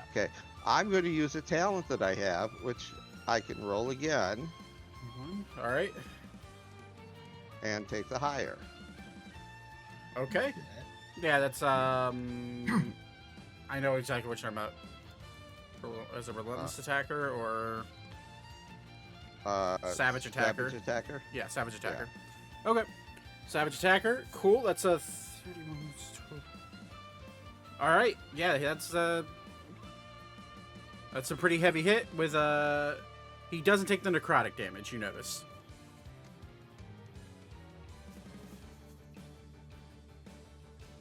But It's only 3. only 3. That's fine. That's 43 points of damage. Okay. You have And while I'm you have a bonus cutting action. him, I'm going to go, you little prick. I hate you. You are vile, sick, demented, a virus on society. I don't know what I did to make you this mad at me. You showed an allegiance to yourself and Torbin.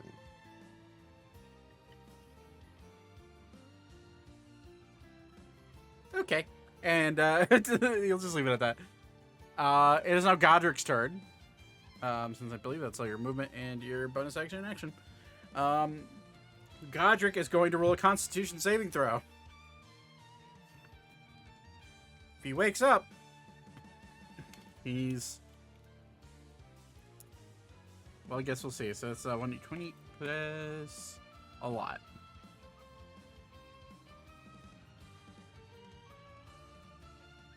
$25. That was the DC for him to wake up. Damn. Alright. So you see Godric wake up. Well, what's going on? My drunken friend. What killing this little fae? Alright. Alright. And he'll stand up and you'll see an axe materialize in his hand. He'll start like wandering. I'd say he wanders about 2 steps. Uses half his movement to stand up. And he'll be like, oh, right. I have wings. And he's gonna like fly up and he'll land on top of the bookshelf bookcase. And he has his bonus action. That's right, he does have this. For one time a day, he can use his bonus action to dash. So he is going to walk over and jump down. And when you see him jump down, you realize the top of his head is about where Leon's feet are. Good, you can clip his toenails. And Godric is going to take his axe and and swing it straight into Leon's abdomen. That is going to be a 20 plus... So 20 total to hit. That misses. Second attack. That'll do it. That's 35. He's gonna go ahead. Well, actually, shit. He's rolling with disadvantage. Okay, that's still good. That's 32. He is going to, because I don't feel like getting all my damage dice, I'm gonna roll it on here. Is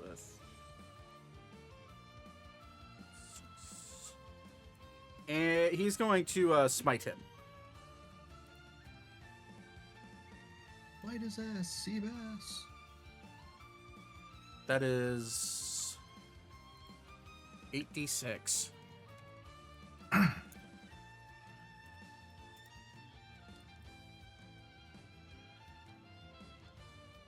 lot of 2s. Holy shit, a lot of 2s. 25 plus 19 is 44 points of damage. And he gets one more attack. Because paladins. That is a... gotta roll disadvantage. Oh, shit. That's a dirty 20 again. He misses. Woke up a drunk guy and had him start swinging an axe. Is how it is. Yep. Ander is far away, so he's going to use his action to dash. 1, 2, 3, 4, 5, 6, 7, 8, 9, 10, 11, 12, 13, 14, 15. He gets 40 feet of movement, normally. So... Or no, sorry, 60 feet of movement. No, 40, 80, so it'd be 80. Be 10, sorry, so... I'm doing math wrong. 14, 13, 12, 11, 10. He'd be right here. Bonus action. He's not gonna do anything. Orphelia is. She's gonna walk up to the door leading to the basement and cast Arcane Lock on it. And that'll be her turn. Valentine is going to also dash. 1, 2, 3, 4, 5, 6, 7, 8, 9, 10, 11, 12. Oh, no, wait. Ander could... Sorry, I was thinking times 10. Ander could make it to right here. What am I talking about? Yeah. I was kind of wondering about that. Brain was but I not brain. realized I was Dude, only- it's been a long fucking day. So, actually, Glad to see I'm not the only one. Ander would bonus action rage. His skin starts to glow a bright pink as he rages. Valentine will be right there with her dash. Bonus action, she's going to cast Mage Armor on herself. Because she can do that with her ring. Arval, what would you like to do, sir? Quick question. Sure. Are there any other ways out other than the door that Orphelia just put a lock on? That lock is heading to the basement where Zane is. Are So there out the any door. other way? The door is here to get out. If you're worrying about him escaping. What is a dash? Remind me, dash. That's 10 times my movement? No, it's double your movement. Or double my movement, okay. How So, far would that be for me? God, I don't know what the backsies. A lot. Tabaxis are, I They- should know this. They But I have, think it's just standard. they have feline agility. Which Yeah, is, feline agility. Which is separate from. So I can double my base move speed and dash if I wanted to. So that would get me there. oh yeah, easily. You doubling it would get So- you there. Your base is what, 40? Yeah. So yeah, your 80 feet is to the main door? Yeah, easily. I'm going to the main door.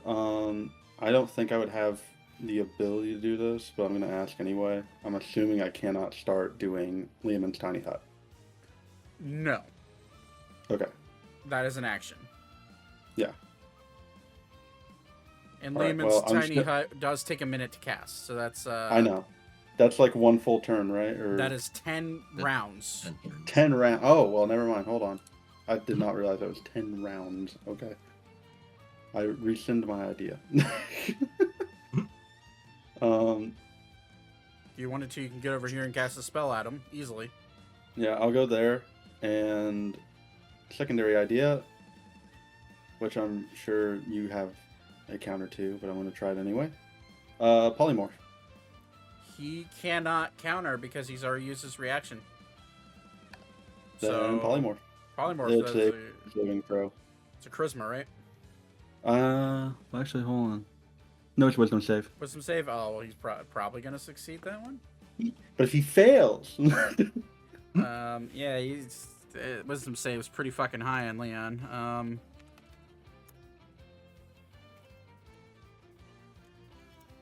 Guess we'll find out. 22? fuck. Yeah, sorry. I rolled pretty low Oh, well. too. I know. If that had been, you would have had to have rolled a 3, 2, or 1. High level D&D, man. Yeah. Okay. That's worth a show. You still have a bonus action if you want it. So you inspire somebody. Yeah, I'll inspire. We'll go by top of turn order, so I'll inspire Elko. Okay. That's a D10 10. right now. It turns to a D12. I think it's 17. I believe so, yes. Okay, it's Rosalor's turn. Rosalor is going to Misty Step. 30 feet.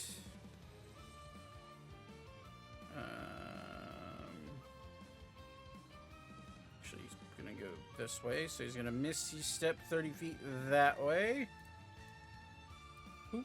And he's going to walk 1, 2, 3, 4, 5. Stand next to you. And he is going to also try to cast Polymorph. because why not? Hive mind. Wisdom save. If you throw enough. Oh shit! Rosalor's spell save DC is 21. That's a fail. Oh man.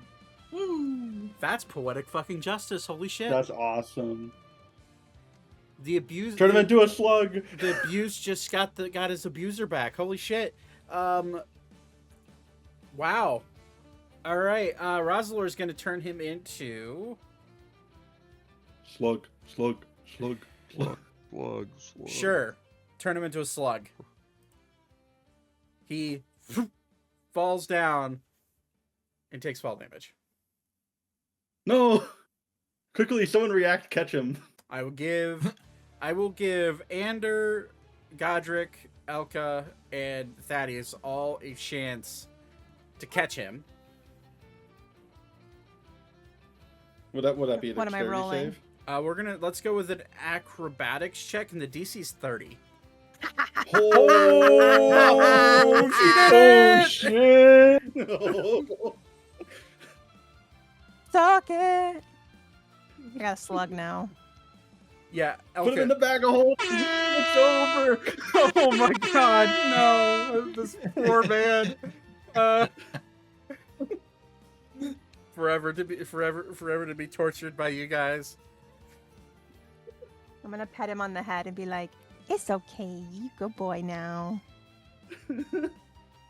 It's like one of those giant slugs too, so it's like one of those like sea slugs. Wait, So- how big is he? Like the size of a softball. Oh, okay. Yeah, not massive, but a pretty big slug. Okay, he's a slug. Weaver, do you have anything you want to do on your turn? I got him. How cruel do I want to be? How cruel do you want to be? Put him in a bag of holding and then throw in a handful of salt. I'm gonna put him in a regular bag and just start shaking it. No. No, you can't do damage to him. Don't do damage to him. A Shake giant it, babe. slug has 2 HP, kids, just so you're aware.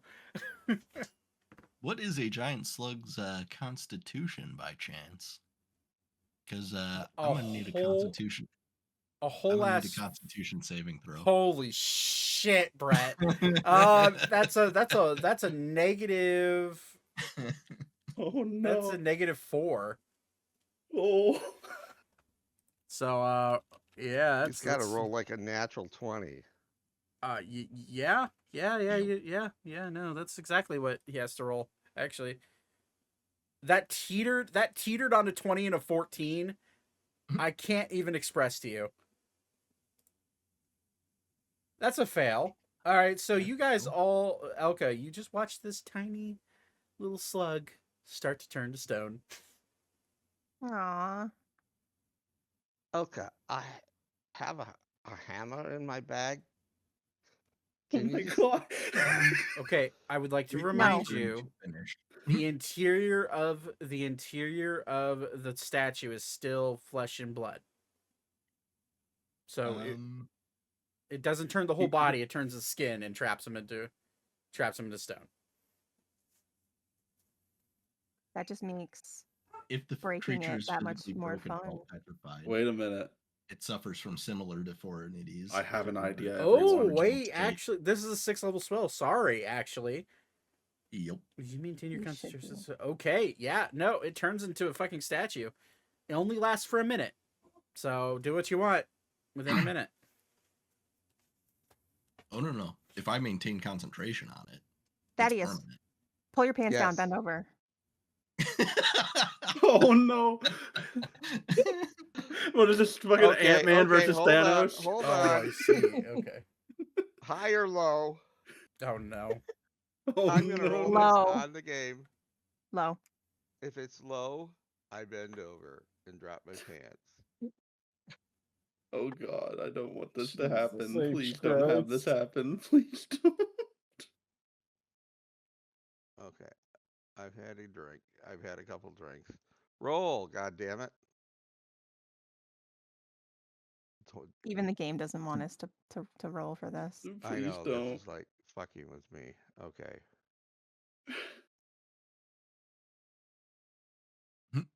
That's technically low, I think. Yeah. Because That's- 11 to 20 is high.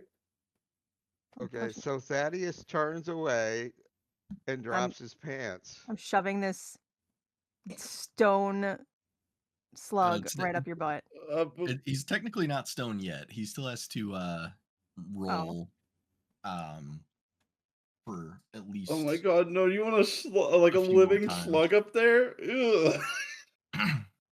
And okay, so that is true. So basically, I'm rolling for a natural 20 for the next 10. I have 10 rolls. You need 3 rolls. You need 3 successes. 3 successes. No. No. Okay, he's a slug statue now. Okay, now it's going in Thaddeus's butt. Take care And of I'm this. just gonna- Oh yeah. Oh no. And I'm going to maintain concentration for the whole minute because I don't think anything's gonna really try to stop me. I hate saying that. Please push him out and then we can break him with something. And if we break him, then he remains broken forever. Yes, but you're not the one enjoying this now. You're making it weird. Please, just stop. This is Okay, like if this I is like roll horror for an beef because 18 he's or a asexual. A 15 or above, I will like relax my muscles. Oh no.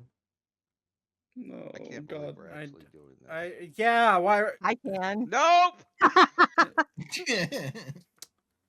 Ander is going to take the flat side of his axe and smack you on the back with it.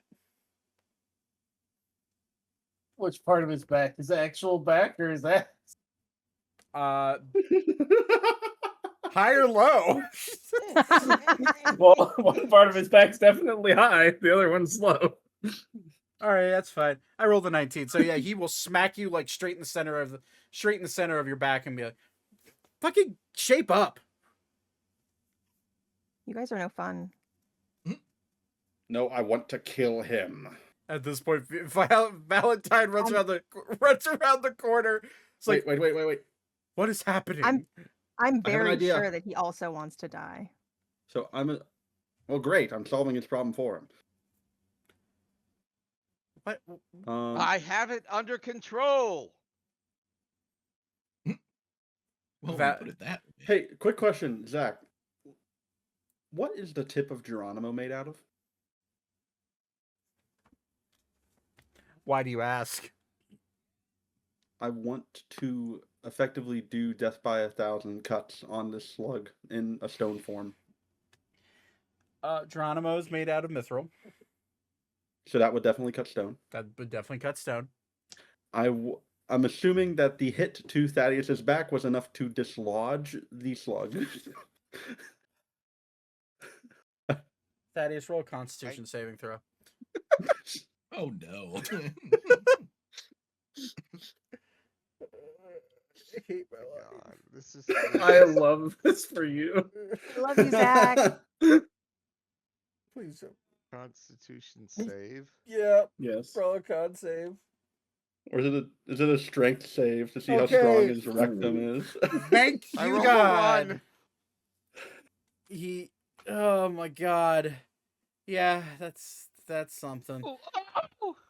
No, I want to paint the picture for you. We don't need it painted. No, it's I'm already good. I don't want it. I'm good. I don't want to hear it. here, motherfuckers. I didn't I'm choose not. this either. Okay. Oh, Thaddeus is bent down. Alka is shoving it up in there. Ander My neighbor is like, what the fuck is going on right now? Ander is like mid swing down to hit Thaddeus in his back as Valentine walks around the corner like, what is happening? Smack. Slug shoots. I'm going to roll a con save for the slug. See if it breaks. No, quickly before as it. Wait, do I have reaction? No, well, yeah, you do, but not with Geronimo. Oh fuck. Hold Not on, surprise hold on, attack? hold on. No, it's forced ejection. Fuck off. It's coming What out of happened? your I ass. got fucked. Todd, how would you try to attack this thing coming out of your ass? Okay, okay. Turn and swing. 10 and under, it would break. 10 and up, or 11 and up, it wouldn't break. It skitters across the floor. What do you want to do, Austin? Well, it's still stone. Well, yeah, Yes. it's not skittering. It's just stone. It's just sitting there. I am going to send Geronimo back and forth across this thing as many times as I possibly can within our time. I basically just want to effectively cut it into as many tiny pieces as I want, like a chef cutting a carrot. Okay. I do have one question. What is Does your it have question? poop on it? No, I don't need that. Please, I don't need that visualization. Did Eh. I do? I mean, how long ago were you cleaned out? You spent the night with that guy, right? So Yeah. So I'm gonna roll a D100. Oh my If God. it's below 40, I'm clean. Oh, Oh. no. I ate one of somebody's meal. Okay. Anyway, I sliced this fucker. Roll we're all an here for Geronimo. realism. roll an attack How many? with advantage using Geronimo. It is an inanimate object. That's a 24. Yeah, Oh, sure. sorry, it wasn't 3. popping up at first. Yeah. Yeah, roll for damage because this is a statue that doesn't have a lot of HP. 2. How does it only 2? What? Maybe I made it wrong. I thought I put it in there correctly. No, you definitely made it wrong. No, that is definitely not right. Hold what is it? on. Hold. What? Yeah. I see. What is it? I'm looking up Geronimo's thing real quick. Hold on. Oh wait, I have it too. Oh, it's I 2d8. don't know if I've got enough stamina in me to do this again. Here, I'll post it, Zach. I have it. Or I thought I had it. There we go. 2d8. So just roll 2d8. All right.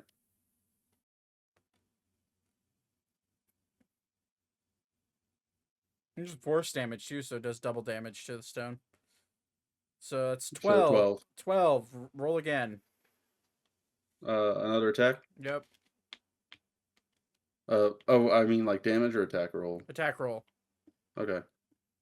Just wanted to make sure. I'll fix that in post. The whole. That's fine. 19, fine. Roll 2d8. Nice. 10. 20. It takes 2 swings from Geronimo and force damage to break the slug statue that was once Leon. Weaver, make a perception check.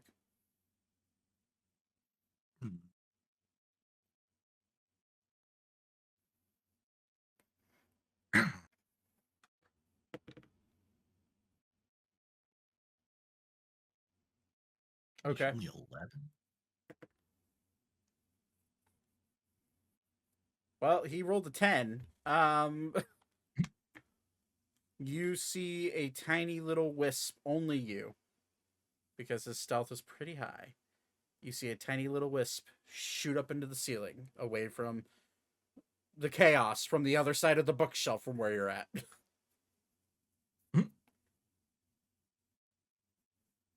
That's the end of combat. And whatever the fuck that was. Can I mention one thing? Sure. In the flesh to stone spell, one of the lines here, if the creature is physically broken while petrified, it suffers from similar deformities if it reverts to its original state. Yes. So he's effectively cut, like this slug is like broken, right? It's shattered into pieces. So this is Leon's physical form. This is his slug form. Yeah. But Mo- I'm assuming even if he gets polymorph back, he's still going to keep the changes from flesh to stone. It's one of his forms. Yes. Oh, I see what you mean. Hence the wisp shooting up into the ceiling. Yeah. Yep. Did I just have a wisp shoot out of my butt? No, it was out of your butt before it did that. Okay. You just basically gave this man existential Lots of trauma. trauma. He's going came to out- fear Thaddeus and Elka. He's going to have like a terrified effect whenever he sees them. It came out as a stone slug. So you're, like you're fucking- fine. Question for Zach: does he remember? So this? I shot out a Petoskey scone, and Oh. Yeah, Zach, would Leon remember this? Once he's petrified, he has no memory of being So he petrified. doesn't Damn it. remember this. Damn Correct. it, I wanted him to be traumatized. This isn't like Dr. Stone where it's like where they're alive inside the stone. They are a statue. An inanimate object. So yeah, anyways, with that taken care of, Ophelia kind of like undoes the arcane lock, realizing everything's done, and she'll wander out and say, I think we should probably get back down to Zane, let him know what's happening. I'm Well, a little distracted think- right now. I think we killed a Fae. I suppose we'll No. see. Who's Leon? He has ways.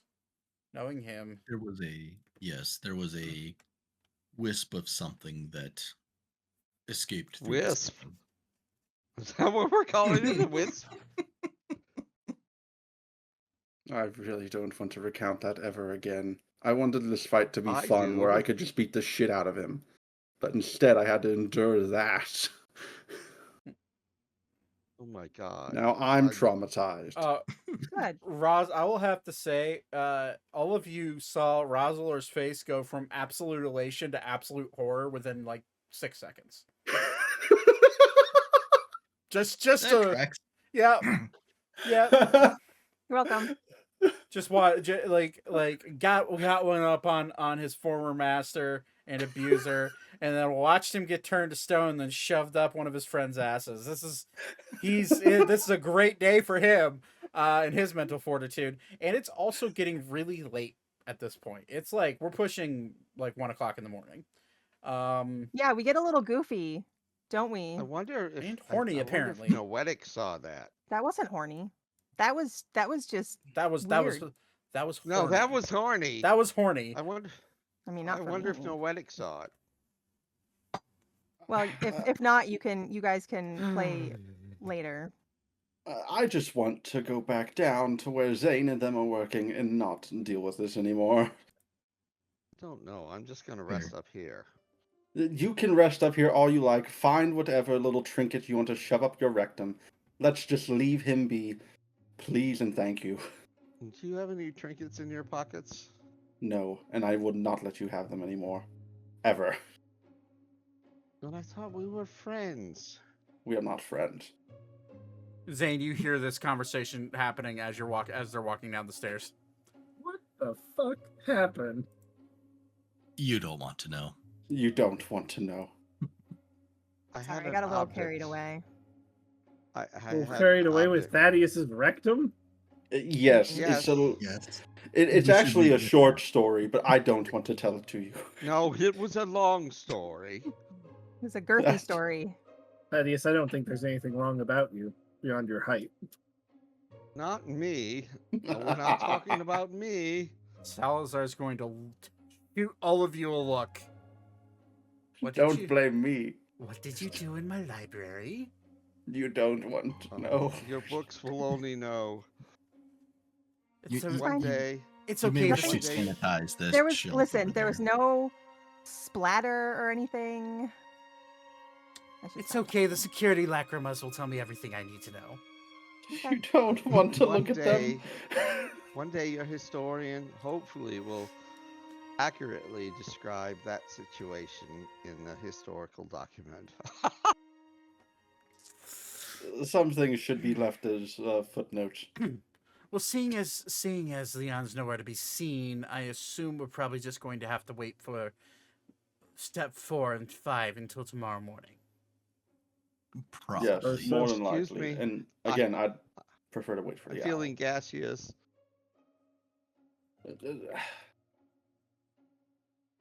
I'm going to cast the dimension door on his ass, so he can just fucking never get anything up there ever again.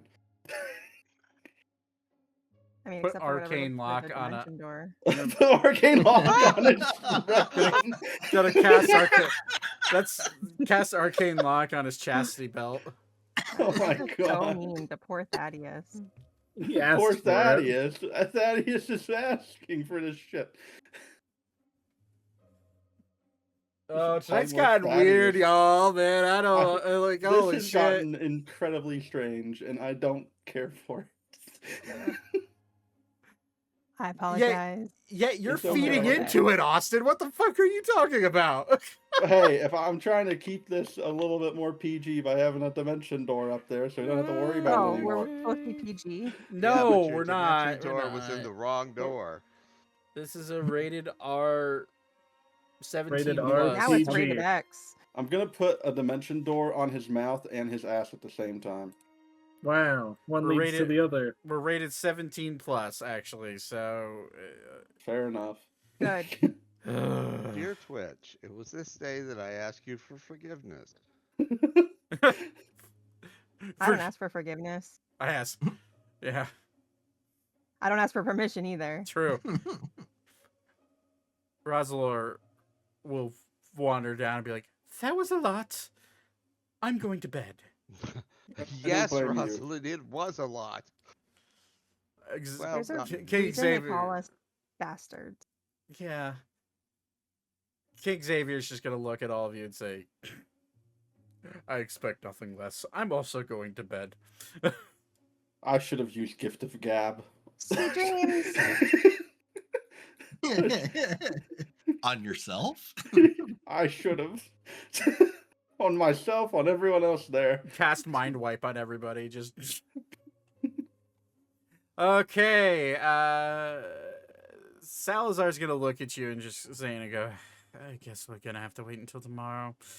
And even then, it's Guess going so.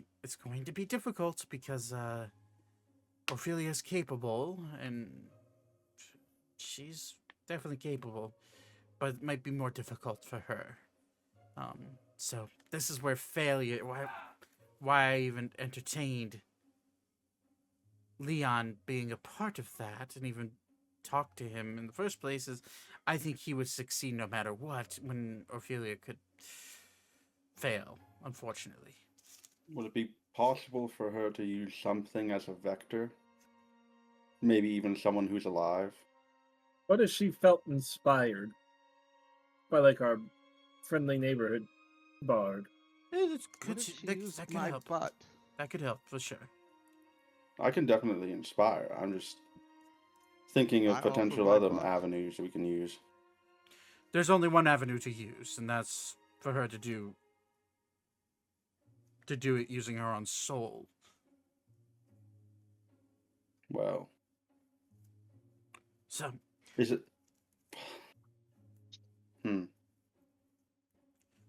I think it's smart for everyone to head to bed. I'm going to grab a book with me, but I will be heading to bed. What kind of book are you looking for? I'm looking for a book that would allow, theoretically, Beep has no idea if this is even possible. A book that would allow for a caster, like related to this particular spell, to use a god touched as a vector for the spell in order to potentially make it more efficable. That's some very specific text, and there's not any workers here to help you.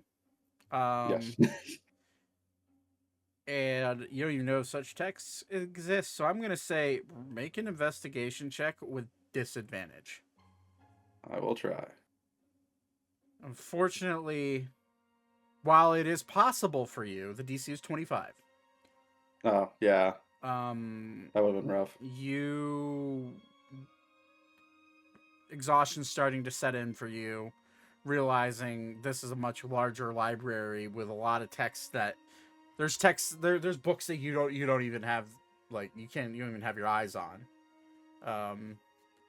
It's definitely possible something like that exists in this library, but not tonight. All right. Well, I guess am I'll going just to- say Beep spent like an hour searching, so like 2 o'clock he goes to bed. Okay. I am going to look for a book about unearthly insertions into spaces of the unknown. Are you looking for a book about And- anal sex? Yeah. That's what I was thinking. Unearthly insertions. The fuck, bro. That's a quotable offense. Make an investigation check with disadvantage. Sounds like the type of way I was Atticus. trying to do this without giving you a point. We're It sounds beyond like the that type of point, way Todd. It sounds like the type of way that Atticus Finch would describe it. An unearthly insertion. Todd, you not searching for him to get a point while you're trying to take a point, it's not gonna work. Okay. What's my roll? What am I rolling for? at Investigation with disadvantage? disadvantage. Okay. Investigation. They don't have a section for that. You quickly learn that this place is not that type of book place. This place is not woke. God damn it. It's not woke.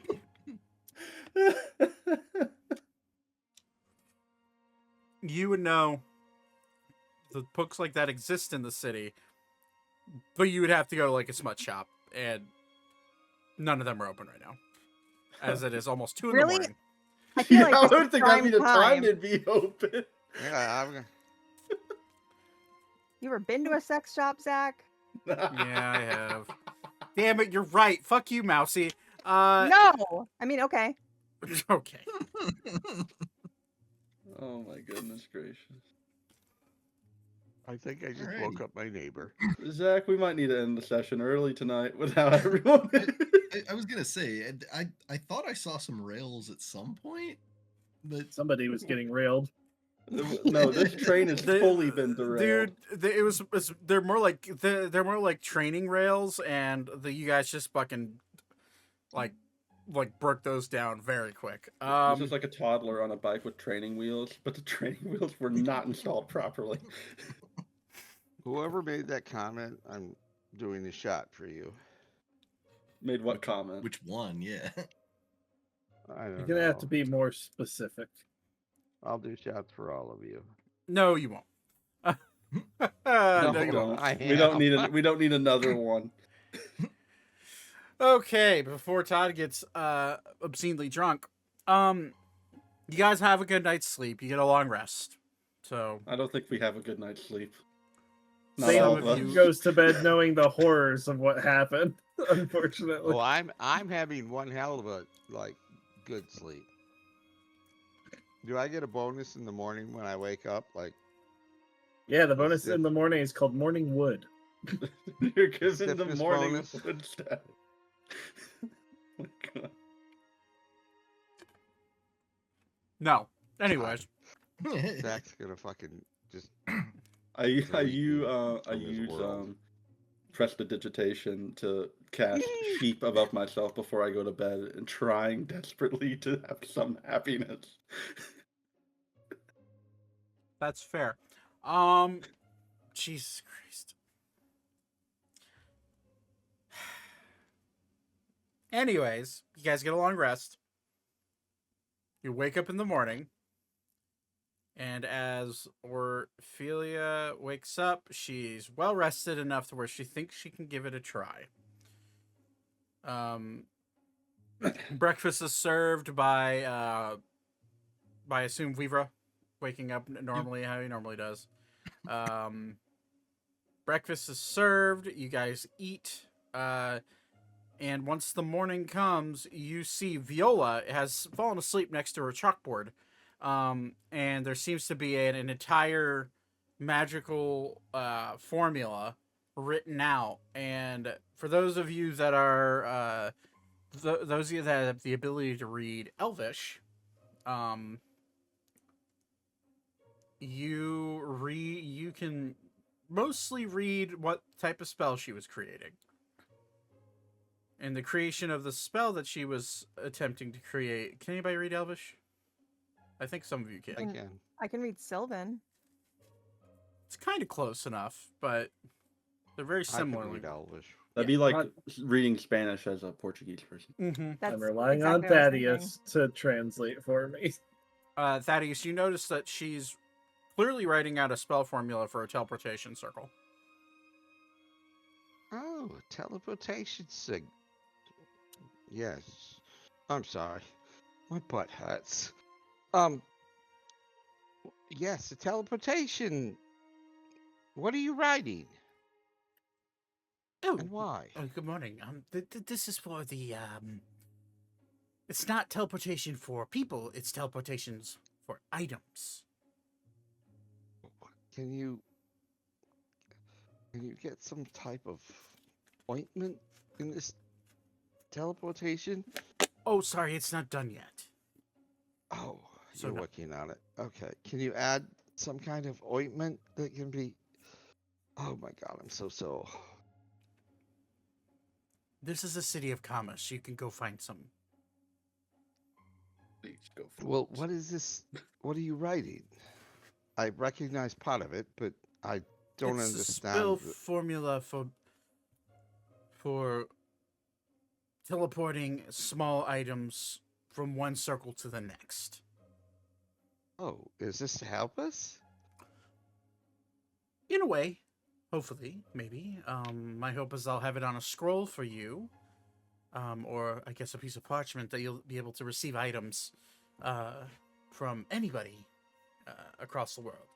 I was hoping you guys would be my guinea pigs now that I'm awake and have the ability to use my mind for not devious things. And who am I speaking with? This is Viola. This is Valentine's grandmother, the vampire that tried to take over Zane's body. Okay, as long as it's not Leon, I will accept it as a, I guess, peaceful and positive asset. I had no idea you were all friends with my granddaughter. That changes things. Your granddaughter. Yes, the current queen of Valentine, or Valencia. Well, she's friends with us through one of our friends who is friending her for specific reasons. Dear, I know I'm that. just going to stop Dear, talking. I know they're fucking. It's fine. Why my assets? Anyways, thank you, I guess. Of course. So, Salazar will guide Zane, you, down to the lab with anybody else that wants to follow. Real quick. Yep. During that, like right after breakfast, Yep. Can I have Arval? I'm assuming that there would be workers now at the library. So some are starting to roll in, at least ones that are clearly of higher rank. I would try to just, like, or Arval would try to grab one of them and just be like, could I request your assistance for one thing? Just one. It's very important. I have the video of last night. And I need you to work very fast. He says as he Arval basically hands whoever he approaches like 100 gold. You approach an elven man, tall, long dark hair, has big circular glasses on his face, wearing bright gold and silver robes, and he'll look at you and say, "Your payment isn't necessary, but of course I can check the ledgers and see if there's anything remotely close to what you're asking for. That's pretty obscure thing. It's an obscure topic. So I'm sure, but I could definitely use a look. Sure, I will look about. Will be the first thing I do today. As he walks over to a giant, looks to be like a tome. It's as big as a half of a table, like a coffee table. It's just massive. And he's just flipping through it. He's doing that. Zane, you're guided down, as I said, by Salazar and the king, with Ophelia in tow. You begin working on preparing the next step. And it's at this point, as they're preparing, well, go ahead and do me a favor. Roll a d20 for me. All right. Just a regular? Regular d20. All right. 12. 12. We'll say plus. We'll say plus 10 because he's an acolyte. 22 plus roll a d4 for me. Hold on. Before I do, let me look at something. Mm-hmm. Would you be okay if I used a luck point? Thing is, you're rolling for someone else. You know what? Yeah, sure. Why not? Okay. So you're gonna re-roll. I'm gonna roll another d20 and hopefully get something better. Yeah, worth a shot. Not worth. Not better. You take the higher. Luckily. I'll take that, and then I'll just do I'll do the d4. Roll a d4. That is exactly what you needed. Thank goodness. 25 was the DC. Okay. Wow. So 2 or 1 would have failed. So It was 50-50. Yep. So, after about after I'd say about 15 to 20 minutes of him searching through this giant log of a book, he finally goes, got it. He looks at you and just says, 1 second. It's at this point that you see Zane being led down into the basement. Zane, 1 moment. Okay. I have a book that may help us, potentially. Yeah, so we'll retcon a little bit. We'll say Salazar and the group went down to prepare it, and Zane was just about to follow them. The librarian / acolyte goes and finds a small little tome, about 4 to 5 inches tall, not that huge at all. Looks to be a personal notebook of sorts. And he grabs it and he walks over to you. You know how to read in Celestial? I do. Perfect. There you go. And Arwell will take it and just... first thing Arwell's going to do is I want to inspect it and see who made it. Okay. Roll a investigation check. Oh, that was bad. There is no writing about who made this journal. There's there's only a single. There's 2 initials at the end of the book. And what are they? You see a faded A and an S. Would I have any inkling to who those initials might be? Make a history check. 13.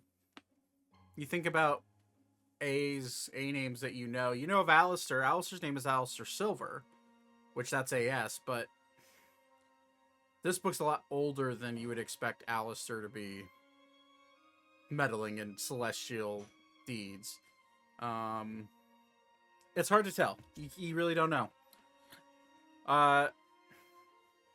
You read in the book, though, that there it was a study done by an individual that was studying how God touched people had the ability to change, had the ability to inadvertently change reality sometimes and grant boons to those around them that they deemed worthy.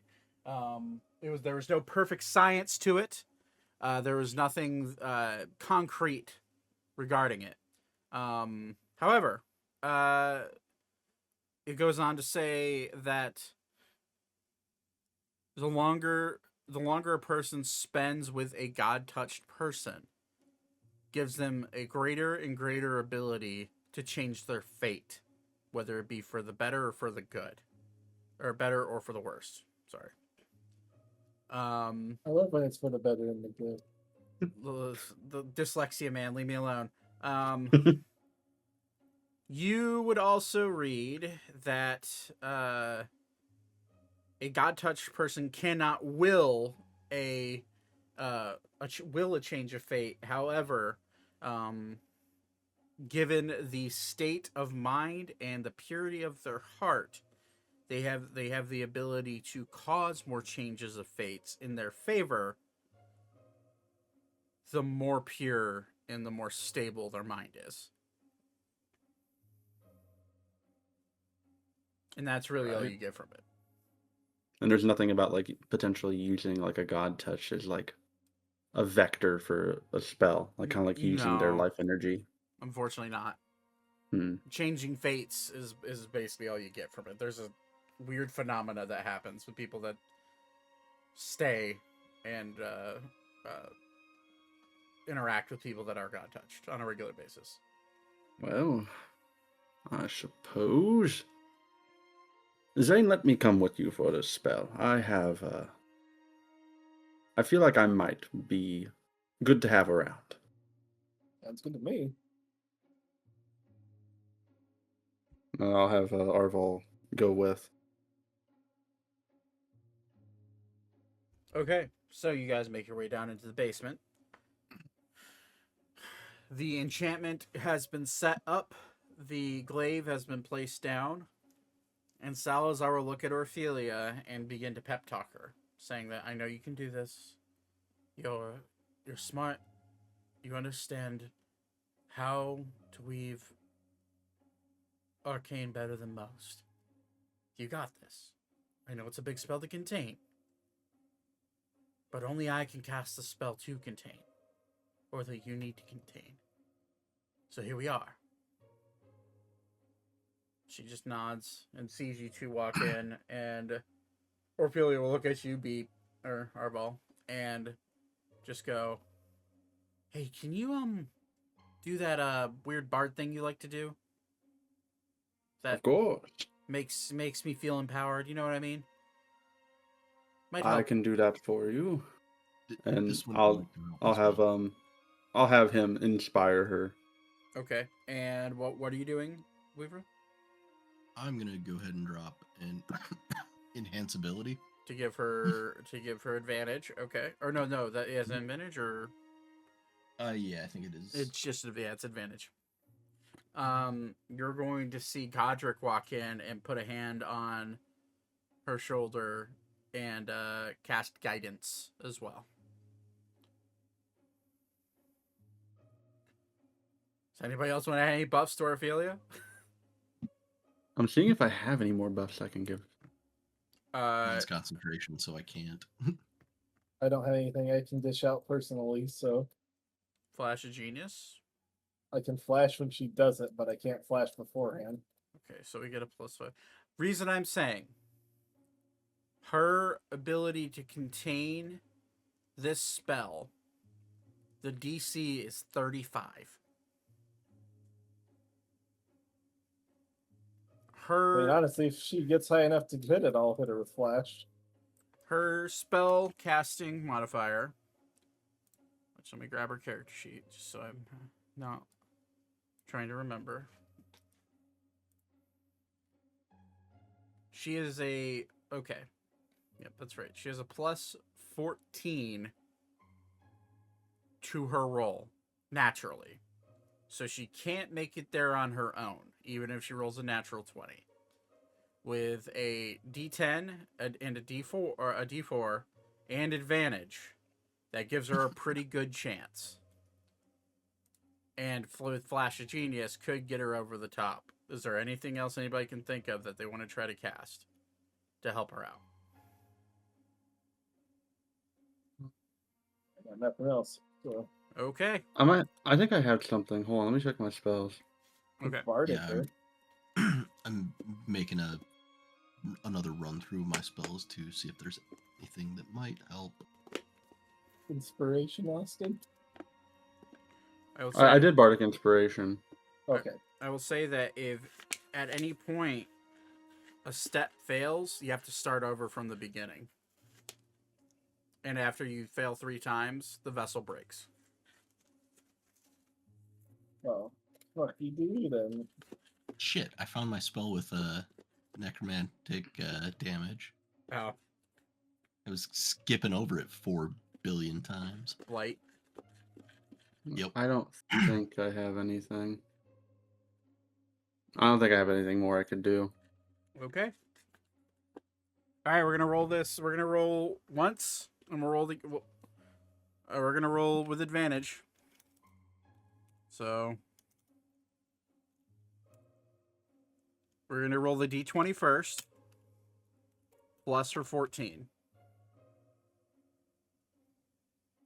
So first time, 26. So have to get 9 total. I'm gonna go ahead and roll again. See if she gets a higher roll. 26 is what we're at. All right. Do you want me to roll the d10, or you didn't do that? I will go and roll. You know what? Yeah, you roll the d10. I pray I have a good roll. 6. Good enough. 32. Flash of Genius. +5. That'll do it. 37. I'm gonna roll the d4 just to roll the d4.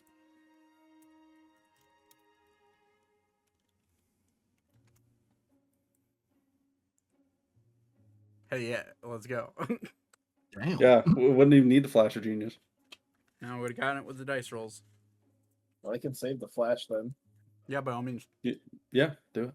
save the flash. So, 36 gets us there. As Salazar casts Wish, the entire room begins to feel lighter. And he will put his hand on the blade. And you'll see a dark necrotic energy start to swirl around the handle and up into where the Cor Deorum will sit. You'll see Orphelia reach out, and she'll begin drawing sigils like Salazar did, and she'll begin attempting to scoop up the energy from the spell. She brings it into a larger bead than Salazar, and her nose starts to bleed. But she's able to compress it down and compress it down more, and she just looks up. I think we're ready. And she will place it downwards into the glaive. And the spell will hold. Now that that's done, Salazar will look at all of you and say, "Brother, grab the stone." Godric will nod his head and open the case where the Cor Deorum is. And he will go to pick it up. And when he picks it up, you see radiant arcane energy travel through his veins and ignite his hand as he grabs it directly. Can we tell if he needs help at all? He seems like he has it. You see his Okay. eyes start to glow.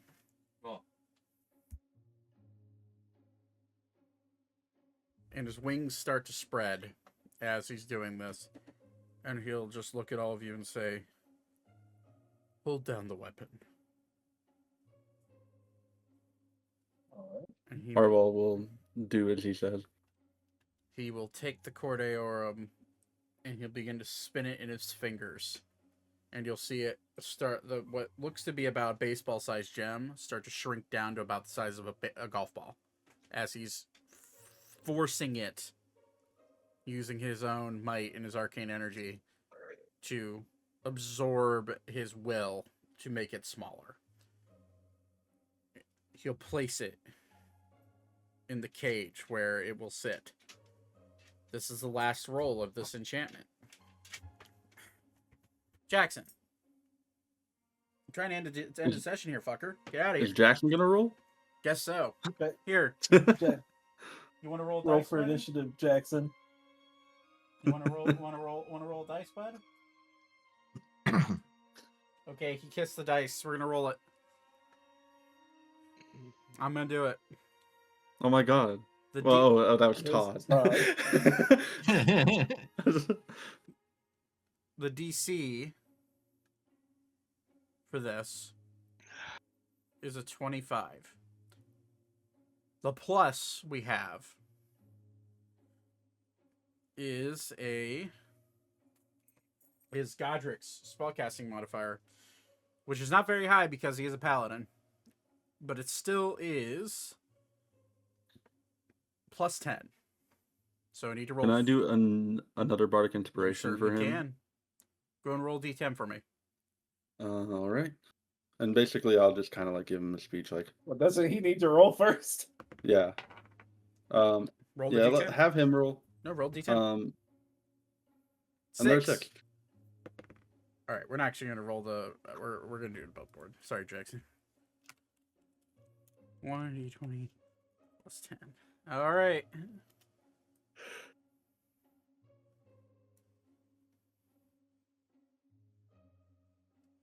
That is a 18. As he goes to place it down, even with your flash of genius magic, Yeah, won't be enough. the Cor Deorum immediately rejects, and you have to hold the glaive down. You have 2 more tries. In the final stage, placing the Cor Deorum does not destroy the enchantments. So, we're going to roll again. I'm gonna do bardic inspiration again. Go ahead and roll it.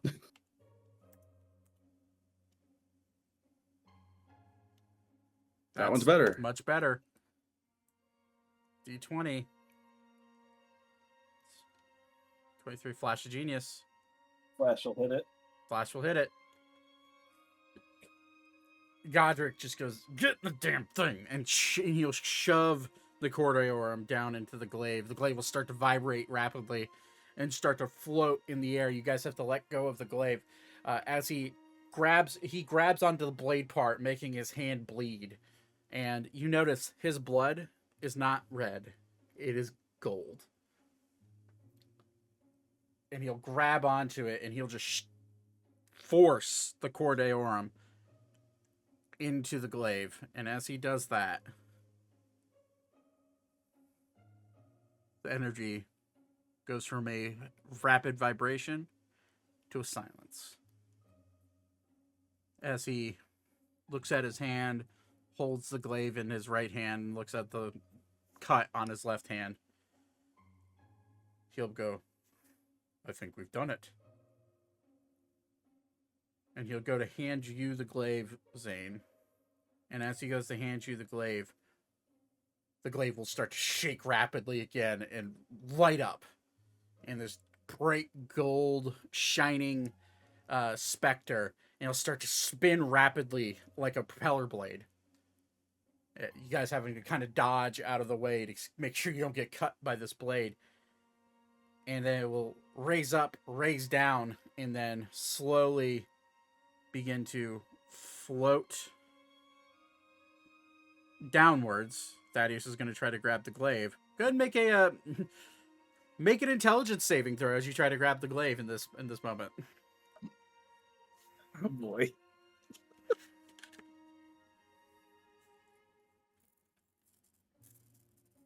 Intelligence? Mhm. Okay, there we go.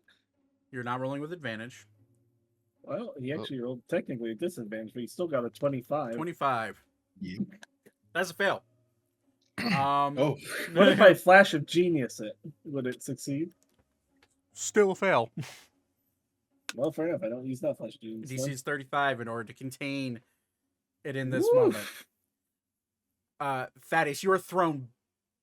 Oh, you just rolled another. It's fine. I'll take 25. Better than rolling the nat one. Trust me. You get thrown backwards. You feel like your head's about to explode. You immediately take.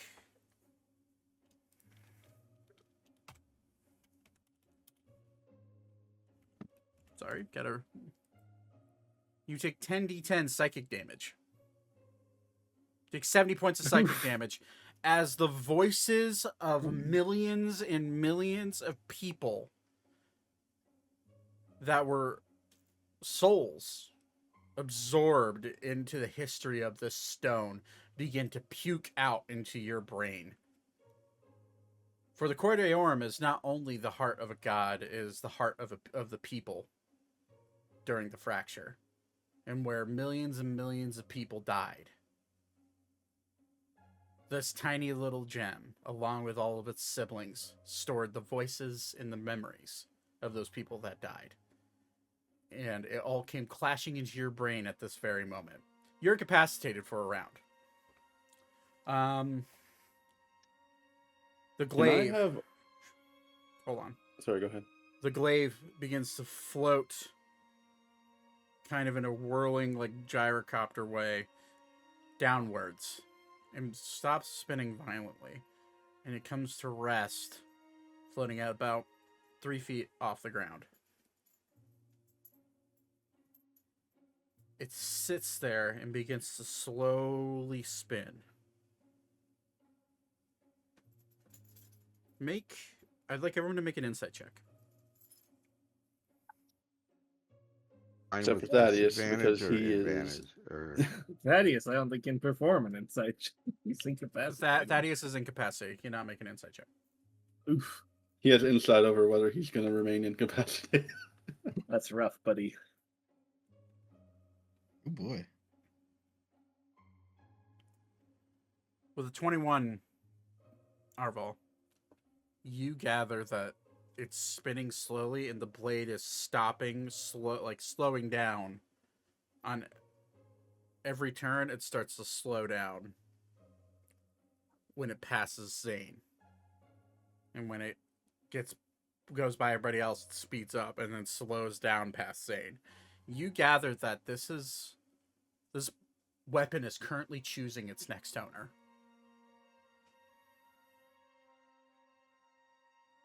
All right. Boy. I'll put my hand up and be like, everyone, the blade has not yet chosen. Should I be coming down? If you want to, you would have heard a crazy amount of energy and. All right, I'll come downstairs. What's going on? The blade is choosing its recipient. It will Oh. spin. Ori down here. Ori is that's a good point. Yeah. I guess I Ori shall will walk dub down. thee Excalibur. Ori will walk down when he realizes what everyone's doing. And it'll begin to spin again, almost like it's picking. And it does slow down past Zane, and as it goes towards Ori, it slows down and then keeps going. Just slows down towards Elka, keeps going, and then it'll slow down really slow towards Zane and do one more spin. And as it hits Ori, it bounces back the other way and lands on Zane. Oh, shit. It will then float upwards where the blade is facing towards the ceiling. It will start to float down towards the ground, and then it will quietly float towards your hand, Zane. I'll grab it. As you grab it, make an intelligence saving throw. Real quick, as he's doing that, Mm-hmm. because of what I read in that book, I'm going to put my hand on his shoulder. Okay. Because I'm thinking, too, it's a god weapon, so maybe me as a god touch might help.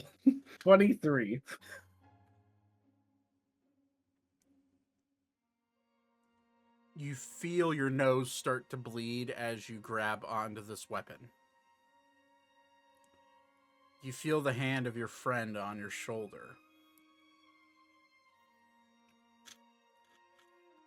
And almost like the time on the clock was reversed. You all watch as the blood dripping down from Zane's nose, his helmet melting off involuntarily, showing his face. You see the blood start to creep back up into his nose like time is being reversed. And Zane, as you grab onto this glaive, you all see Zane's armor, clad in black per usual, start to gain golden streaks that rip up and down his gauntlets. They rip up and down his armor, and as he grabs onto it, he flexes his arm muscle, and you see the once palish blue and black skin that Zane has start to change color. Only at his from his wrist to his hand, as the armor begins to melt away, only leaving his gauntlet and where you can see just barely part of his wrist. And it turns bright red. Zane, you look down in your arm, and this glaive has single-handedly booned you and gave you what seems to be celestial energy flowing through your body. But as you look at your infernal makeup, it is violently rejecting that. And your hand, your right hand specifically, you can feel it is not the same. Oh, this is strange. And as you grab onto this glaive that seems to have chosen you, mystery at hand and a world to save, that's where we'll go into tonight's session. Yeehaw. Because it is getting late. Yeah. Fair. By the way, just above board, can I just ask a question? Mm-hmm. Is he technically God Touch now? Find out in character, motherfucker. Fair enough. Oh, boink. A God Touched Infernal. It's really strange since I still have that Hell Prince's Shadow Spear on me. I know. This is some real A weird spear shit in one happening to my hand, a boy. glaive in the other. I'm going My to man's. I did not want this weapon, but okay. I'm going to point back in Discord 6 months ago. I asked you all to roll a d20 when we were on our own Uh-huh. in Discord. This was the result of that d20. Jeez. Ah. Okay. Oh, okay. I picked Interesting. I picked a random number, and Magic, you rolled the exact number that I picked. Well, fuck me then. I random number generated it because I was like, okay, anybody can swing this glaive because it's light enough that anybody can wield it. So technically anybody could be the one to be its wielder, and all of you have these. I knew all of you were going to be getting these weapons soon enough, or these, the artifacts that you have. So I was like, How my okay, artifacts feel about me holding this. we're going to find out, motherfucker. Because probably not great. But okay, yeah. The chance was 1 in 6, guys. Whoever rolled closest to it was going to be the person that got it, and Zane has been the guy. So have fun with that. I'll be right back. Yeehaw. All right, guys. That's where we're going to end it tonight. I appreciate every single one of you for watching. We'll be hopefully back at it next week. I don't see why we wouldn't. I don't want to take any more 2-week breaks unless we can absolutely help it. Absolutely can't help it, I should say. But yeah, I've got things to do. I'm going to go and end it. You guys were lovely tonight. Thank you for watching, and I'll see you guys later. Peace out.